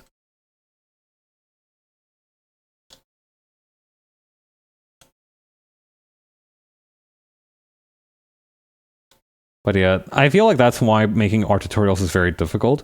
And it's especially difficult because you have to dumb it down in a lot of ways. Like, you know how, you know, you take biology, you know, you take a quick class in biology when you're like in middle school and they're like, there are two sexes. And then later on you like learn about intersex people and like the different, you know, sex expressions that happen with people just on a regular basis, even within like, you know, one conventional sex or another, you have like these dimorphisms that occur in various ways that are influenced by like super small things, and there's like basically an endless diversity of them. But you know, you go and you know, they have to simplify it for you because you're not ready for all that just yet. You're not.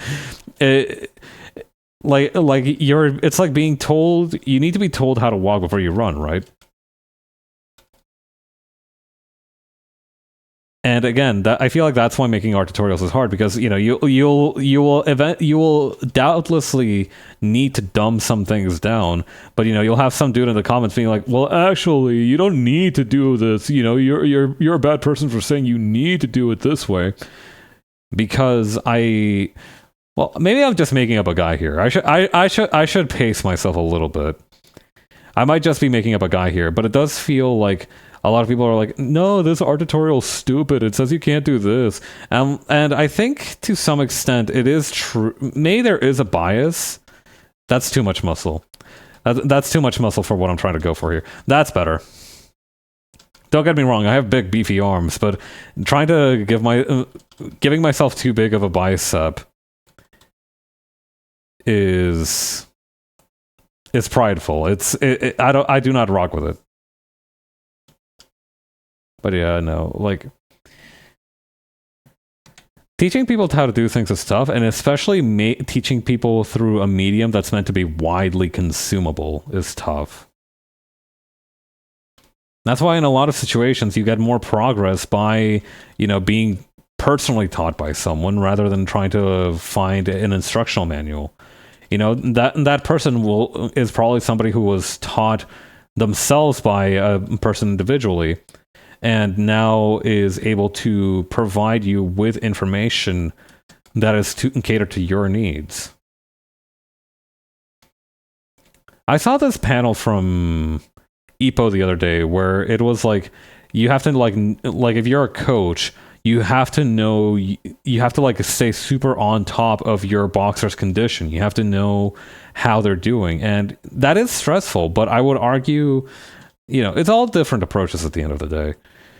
Because you can either make tutorials that are widely usable and, you know, will not have as great of a result as private teachings, but conversely, they are far more accessible. You know, we joke a lot about like YouTube University, but a lot of people have learned to do the things they do through a YouTube tutorial.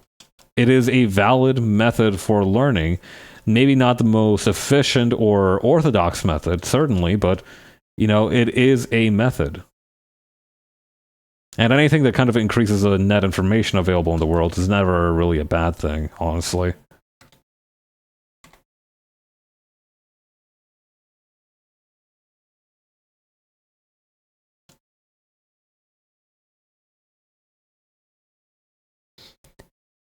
Because let me tell you, you are never going to get as much information on a particular subject as in a YouTube video that has like maybe less than 100 views of somebody talking in like a very bored, even monotone voice, going over a PowerPoint presentation. That PowerPoint presentation will give you the most information you will probably ever receive in your entire life in like 15 minutes. That is absolutely an exaggeration, but literally at one point I was trying to learn the kind of basics of like the rice reproductive cycle, and like the production of spikelets, how it flowers and everything, for some stuff that I was cooking up the other day. And after like a bunch of research trying to look into it, this person explained everything. They explained spikelets, they explained panicles, they explained all this different terminology in a very easy to digest format. And the video had like 50 views, maybe. I don't know. Those people are the ones hard carrying. And to some extent, it's also interesting to see how, the reasons why people create those videos. Some people obviously do it for money. You can probably find how do I put this in a way that is like neutral? There are people who's like, in their tone of voice, you can tell that they are making videos for money. Like they will have. There is absolutely a TikTok accent. There is like a very specific kind of cadence and method of speaking that I'm like, you create short form video content for a living. I know this. I can hear it in your voice.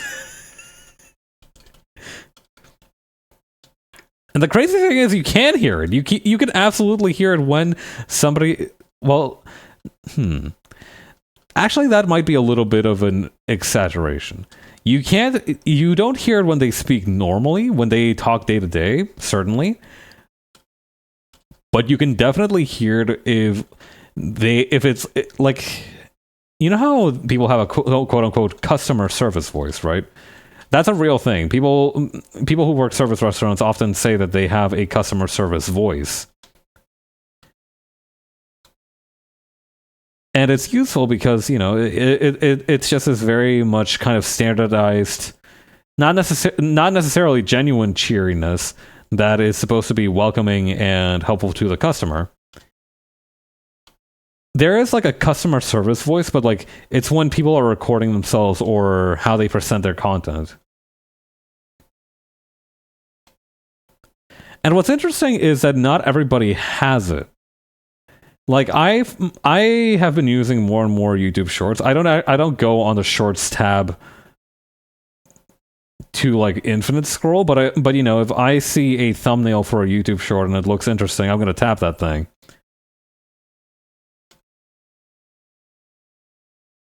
And sometimes it's like you can very much tell that these are just normal people who started sharing what they do for a living or a hobby that they have on the internet out of love for the hobby. And then there are people who like do this content creation shit professionally. And you can absolutely hear a difference in their voice, because the ones who do it out of passion to sound like normal people just talking about things that they like, and the people who do it as like a job have like that voice. They have a very specific kind of voice that I'm noticing in a lot of short form content. I might sound like a crazy person, but at least I don't sound like I like I use TikTok all for a living.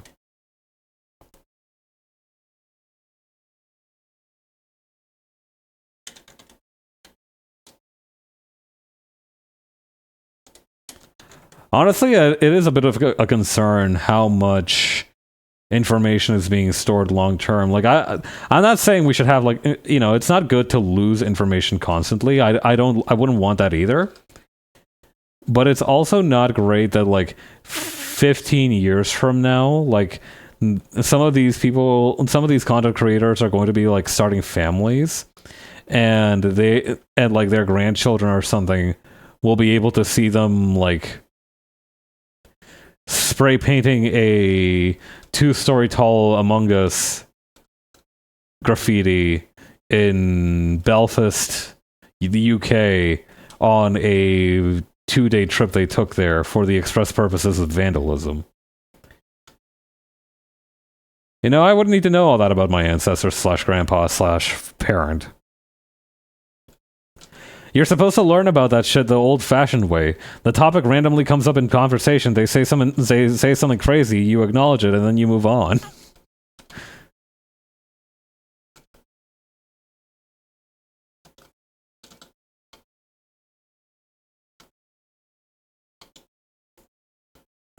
Like, I remember my dad once told me this story because, like, he had, like, Ecuador had compulsory military training. I think they still do. Like, hang on. Maybe they renounced it recently.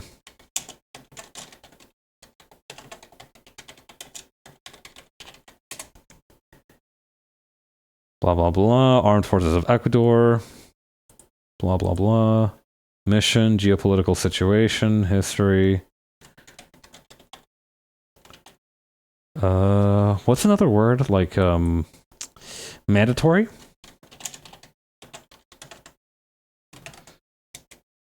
No, they don't have... That's not talking about it. Okay, here we go. Countries with mandatory military service 2024.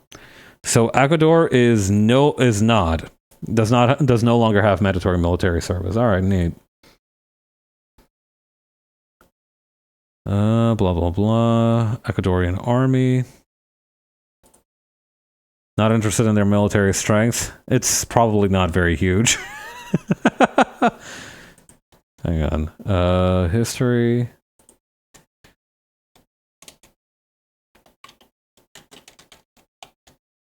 Huh. I swore that Ecuador had, like, compulsory military service. Or at least they did at one point.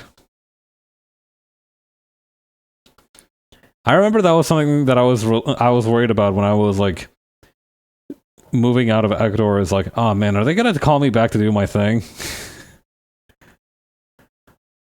Like, I know, like, K-pop talents have to take like a break to do their compulsory military service, but I don't know, like, to what extent.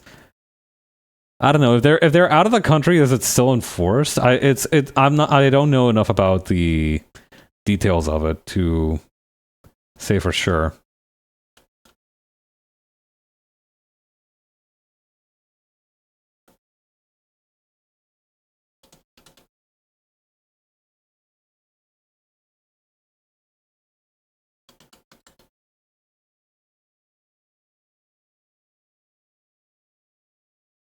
Okay, this is gonna come in like this and then bunch up like this.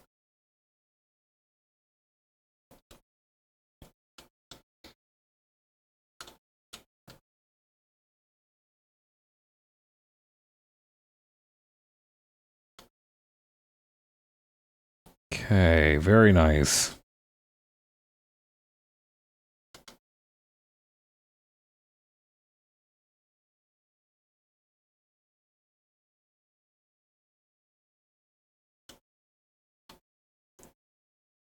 Okay.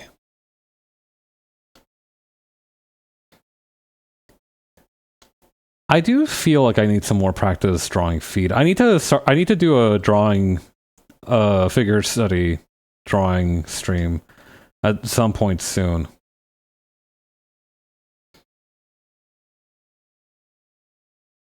Feels like my anatomy's been getting a little bit too silly with it recently. Especially when I'm not drawing myself.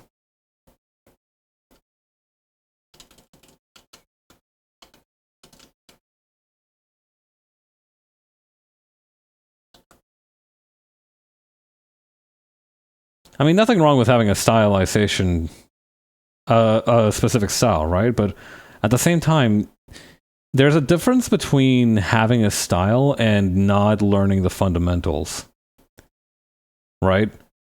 Like, if your art looks a certain way because you chose to make it look like that, that's one thing. But if it just looks like that because you never fucking studied how to do it properly, that's rough.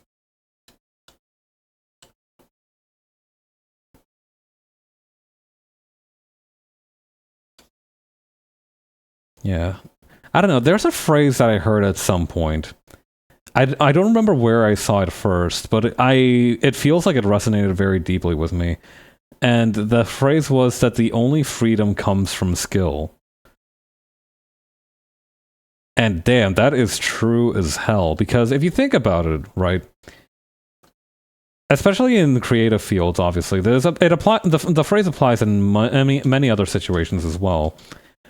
You know, for example, you can say that you can have freedom in employment if you have the skills that make you valuable anywhere. But, you know, that's a bit of a stretch. Regardless, I'm trying to apply it in the context which I read them, which is the context of making art. It is also very true, right? Like, you are limited in a lot of ways by the things that you have the skill to do. And even if you don't feel limited by that, it will still limit your ability to produce a quality artwork.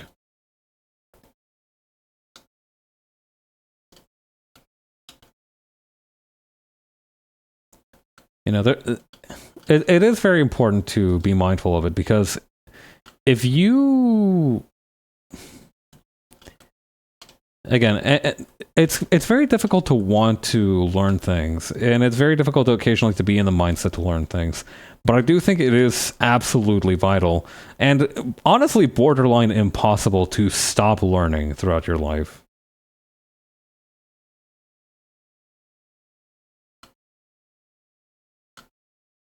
Anyway, this is all to say that if you feel like your art style, or you feel frustrated with your capabilities as an artist, as somebody who is skilled at something that they do, it's probably because you don't have enough freedom with your current skill set. At least that's what my experience has been, is that whenever I feel frustrated, it's not because I lack skill necessarily, but because I lack the specific skills I need to accomplish the thing that I want to accomplish. So naturally, the solution would be to train that skill, to acquire that skill to use it in the future.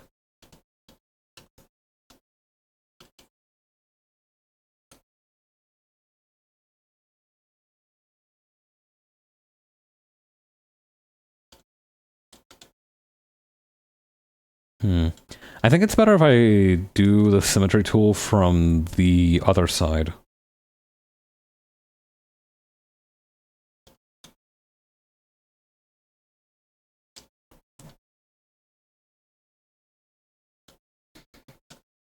Okay, and then over here.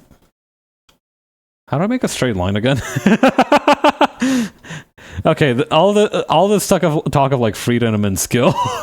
Like, how do I make a straight line?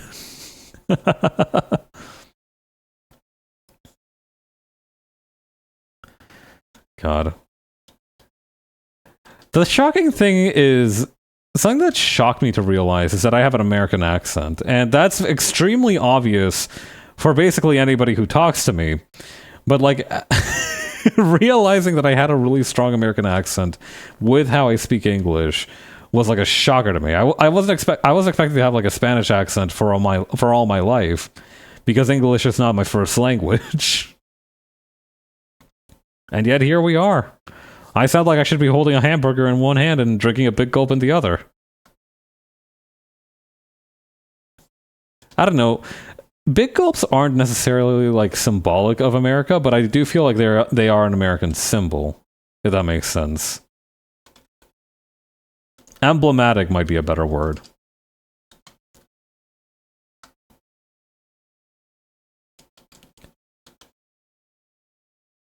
God. And that reminds me, actually, speaking of culinary delicacies, I've been craving some ice cream cake. I remember having it very often because near my house You know, not necessarily very often, but definitely for like birthdays. If there was like a situation that called for cake, we would generally get an ice cream cake from the Baskin Robbins near where we lived when I was a kid. And I don't have any places that do ice cream cakes anymore, or at least where I live right now. I need to look into it a little bit.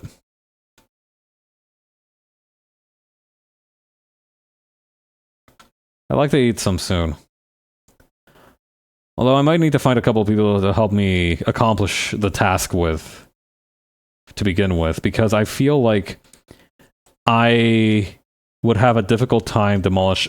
Well, no, actually, I could very easily demolish an entire ice cream cake by myself. It's just that I shouldn't.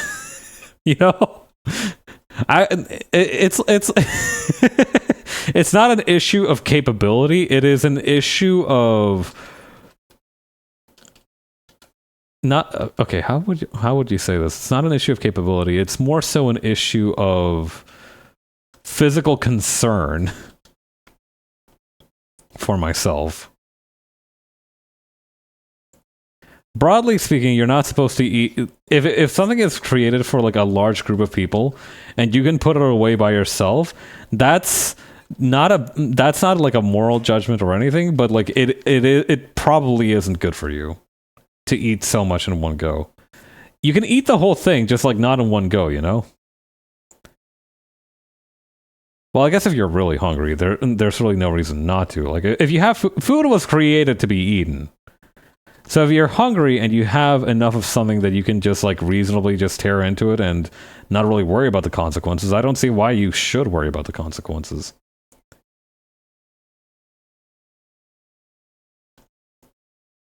But all the same, for most people, for like 80% of humans, it's probably not a great idea to gorge yourself on something that is meant to be eaten by multiple people just by yourself.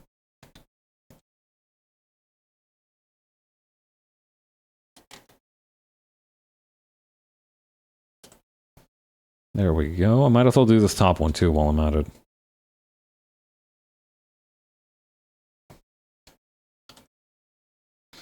I forgot that I genuinely have a trick to just make, what do you call these lines straight.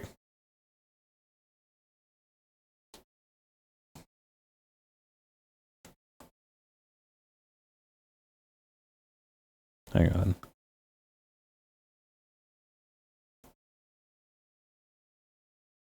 Okay, perfect.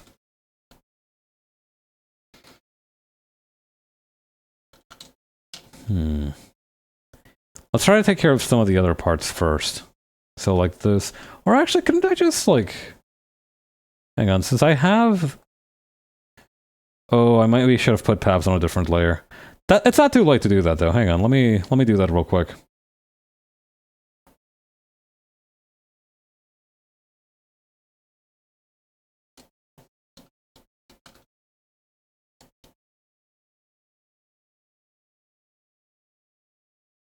Come here, you.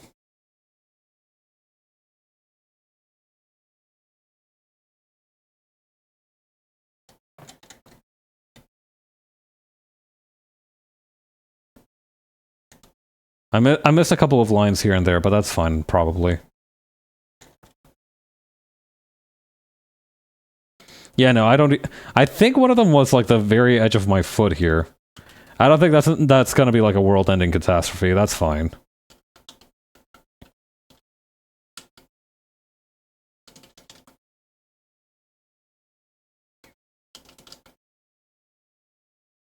I was trying to do something here. Hang on. First of all, let's let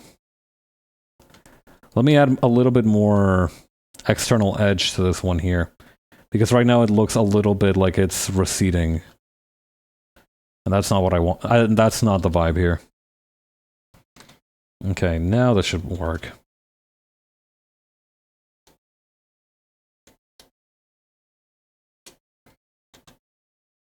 The good news is that because every other straight line is shorter than this one, I can just keep spanning this one whenever I need one.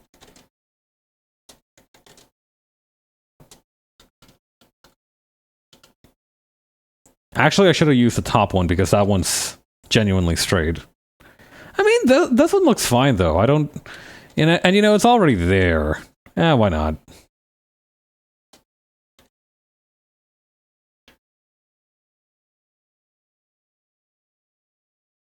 Okay, then over here...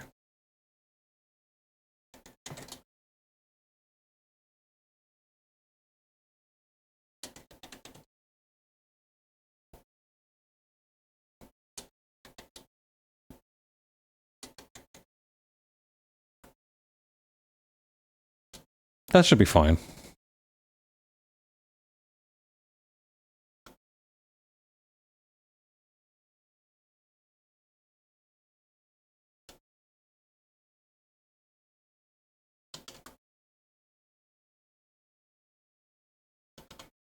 Okay, just make a little curve here.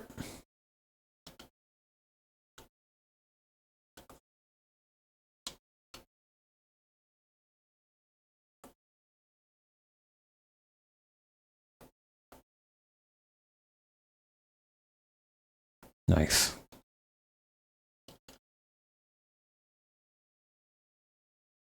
Oh, hang on. Oh, no. Okay, hang on. Something might have happened a little bit further back here. How much further back? Oh, that is pretty far back. No, wait. What did this that far back? No, hang on. I have a faster solution for most of this.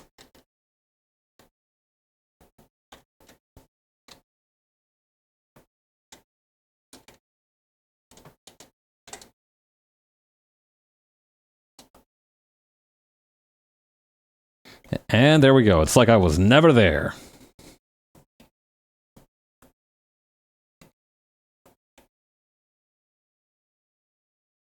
Yeah, we can save them doing the little curves and everything for when we have the when we're operating in like non-symmetrical mode.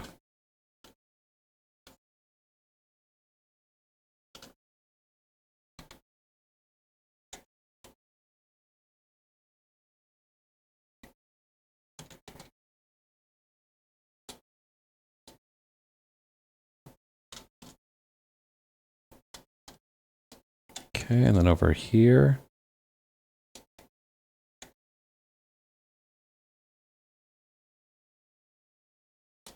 Okay, we can take care of those once we're out of symmetry mode.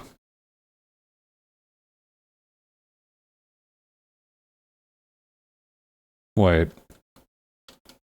Eh? Hang on. I might have forgotten an extra line here, but that's fine. We can just put it here. Perfect. No, not perfect. Hang on. This one, it needs to be a little bit... Oh, man, what the hell? Oh, okay. Huh. Oh, that is weird. I didn't know... I didn't realize it was like that. Let's maybe extend it a little bit, then.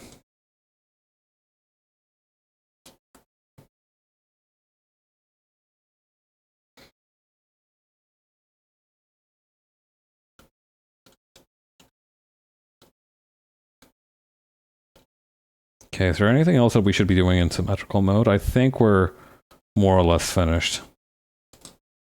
Alright, let's hop out of there and wrap up the line art.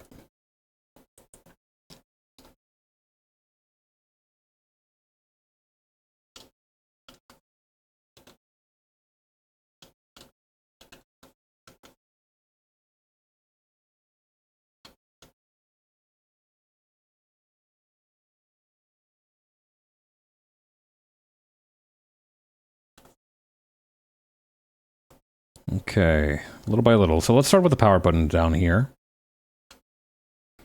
I do wonder how the power button symbol came to be. I didn't recognize it when I was much younger, but eventually I started realizing, oh, okay, that's the power on and off symbol. But I do wonder how it was originally conceived. It's not a very conventional shape. I have a lot of respect for it. Because before electricity, there wasn't really the idea of on or off, was there? Like, it's such a ubiquitous phrase now, but yeah, it's not like they could turn something on and off unless it was like an industrial machine. Most people didn't really need to think about on or off. Although there was that phrase like "put the stove on," but maybe even that was a later development or something. It's hard to say.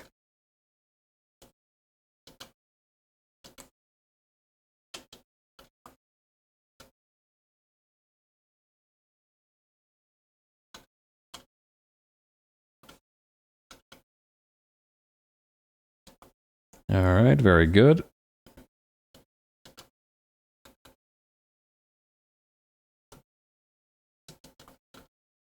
Let me just flatten this one out and we can just reuse that.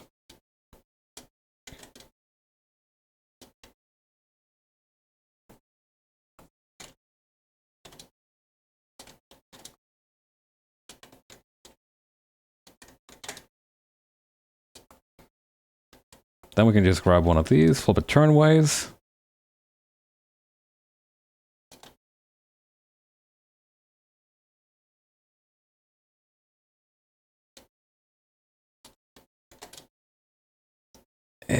Right about there.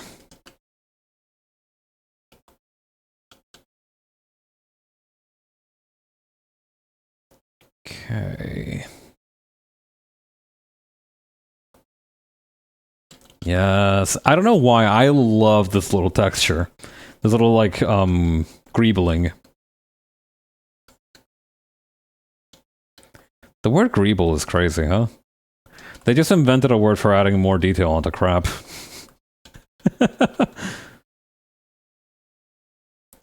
I should be using the ellipse tool.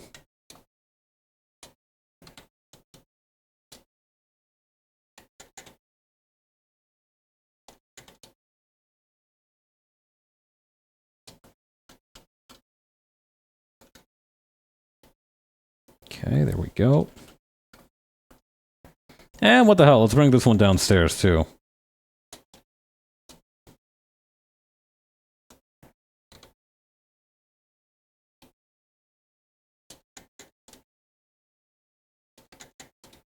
Honestly, I am very proud of myself. I've been operating on much less sleep than I am used to, but I feel fantastic. Okay, maybe that might be a bit of an exaggeration. I feel pretty normal, honestly. I don't know. I expected I don't know. It's not like there was a period during university where I had a very poor sleep schedule. But it was definitely a consistent one, but it wasn't particularly good for me. But I figured that now that I am older and you know what? I'm gonna self-aggrandize a little bit. Older and wiser. I figured like less sleep would hit like a pile of bricks, but I feel fine, honestly. Wouldn't say I'm at like top shape or anything. I wouldn't want to like I don't know, do a trolley problem as I am, but honestly it's fine. Kuno doesn't care.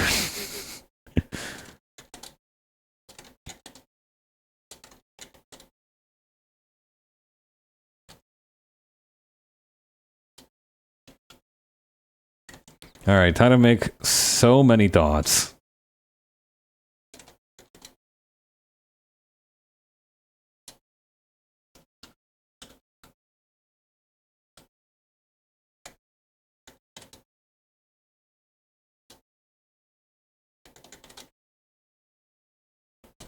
I don't know why, this reminds me a little bit of like the Terracotta Warriors in Xi'an. Man, those statues kick ass.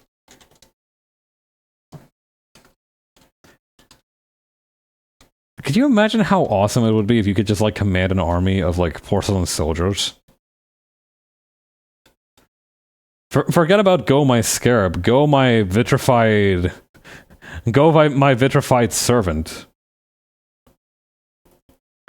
Vitrification is the word for making glass, right? I'm like pretty sure it is. It does sound about right because vidrio in Spanish means glass, so vitrified That feels like it tracks, yeah. Please finish making a straight line. Thank you. Please, we are so close. There we go. That one needed some help getting to the finish line, but we got there.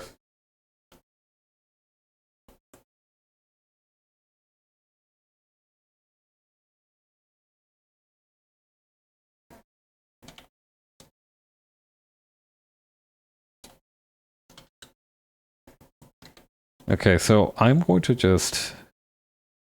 There we go. Actually, for this one, we could probably use the polygon tool again. Just need to bump up the roundness of the corner by a lot.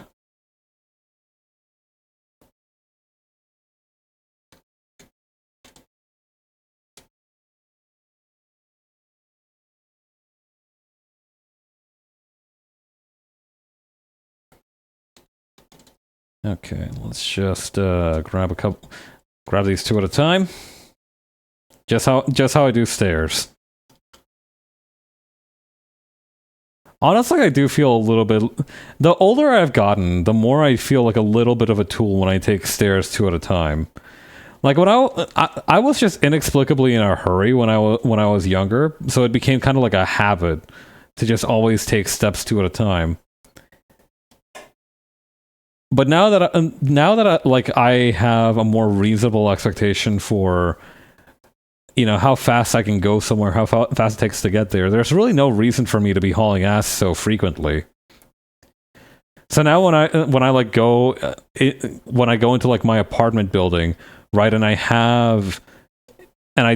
choose to take the stairs two at a time, I feel like I feel like a bit of a tool.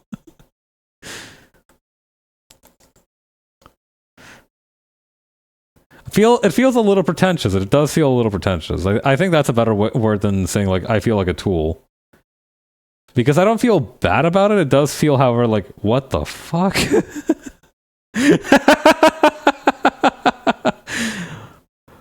That's... I guess that's about as simplified as it gets, isn't it?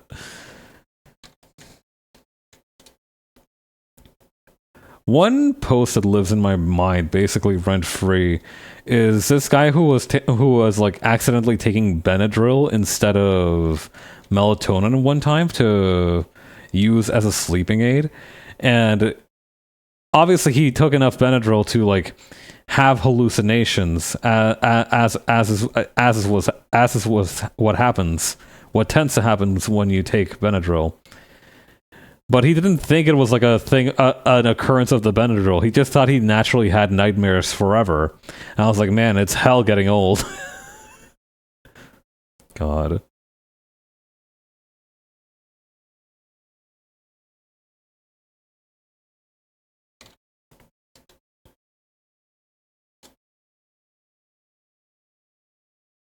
Hang on, did I do that right? No, it's these three.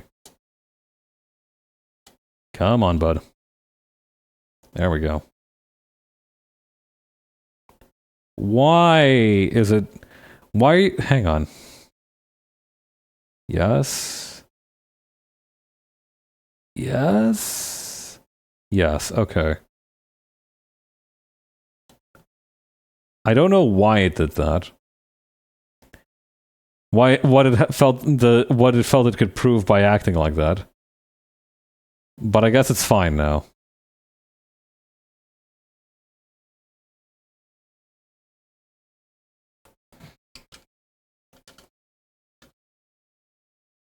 Okay, and I think the rest of these we can just do with normal letters, can't we? Not Pacific regularly. Not Pacific regular, though. This needs to have a more... shall we say... scientific, futuristic, technological look.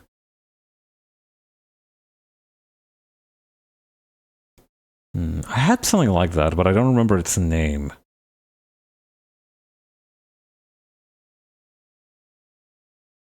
I love that I have a font that's called Evil Empire Regular. Hang on, I think I found it.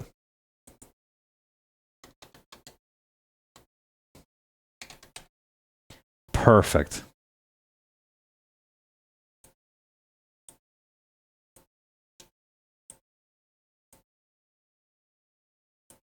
Okay, and then just smush that all the way down. Does this come in bold? Yes, it does.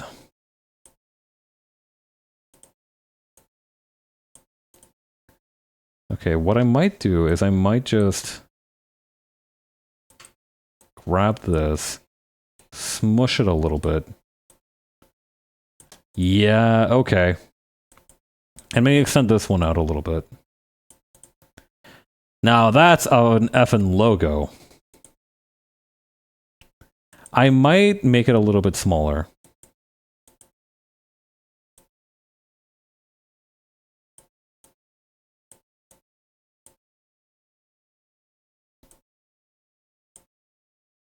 Nice. All right. Can I just like merge the font layer with the vector layer? Hang on, I think I need to convert the layer first.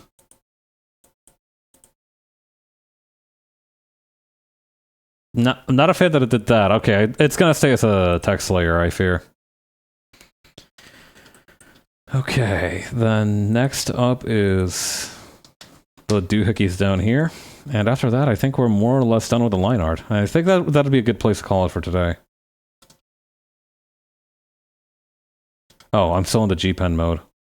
Or no, I'm still in the millipen mode. The G-Pen mode is what I switched to just now.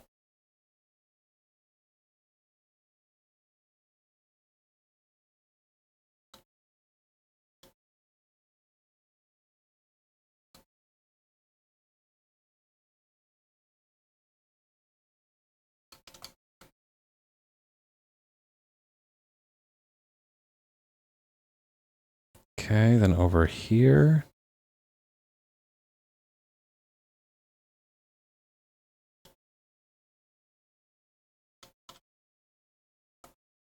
Nice.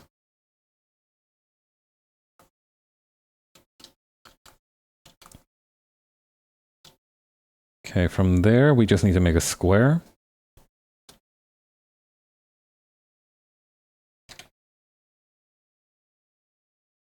Yeah, I've got plenty of room to work with, thankfully.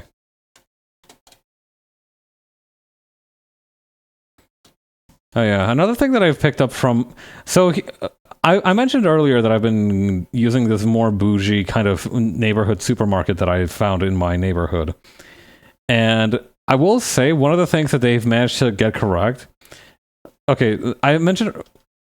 Never mind, actually the bread was the only thing they managed to get correct. Coming to think of it. Maybe the microgreens too, but I haven't had those yet. I bought some, but I haven't tried them yet. Anyway... The things that they've gotten wrong, more than anything, really, the thing that they've gotten wrong is the drinks.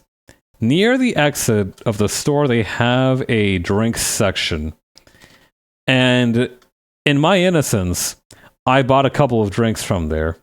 One which boasted the flavor profile of orange cream soda, which I like. And the other one which was a cane sugar soda, which I was like, all right, let's do that. So I got both of these. The soda was very strange tasting, and it turns out that it was a probiotic soda somehow. I don't know how they managed to fit fucking like probiotic bacterium in the soda, but they did apparently, and maybe that's why it tastes funny. Like, it didn't give me a stomachache or anything. It just didn't taste very good. And then I had the orange cream soda drink, and that it turns out that it wasn't an actual orange cream soda. It was a seltzer flavored of orange cream soda. Not a... Like, why didn't you just make a normal one? Why? What is wrong? What is up with the deception? It was very baffling. And also, it just didn't taste very good. It grew on me eventually a little bit. Like, by the end of the can, I was like, you know what? I'm going to be sad to see this thing go, but I'm not going to pick it up again.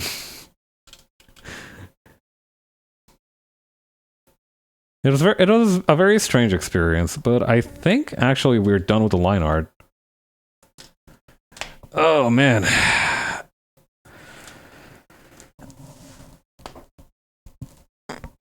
Some fine work, if I do say so myself. Alright, I am gonna find somebody to fling y'all on over to.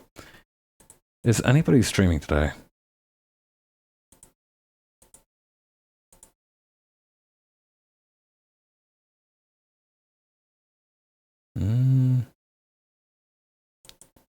Oh, nice. Acris is doing Yakuza again. Alright, he seems to be pretty far into the main story, so spoilers for Yakuza 5 if you have not seen that game.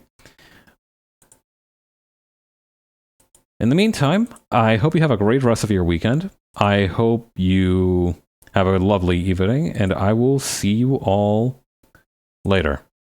Bye.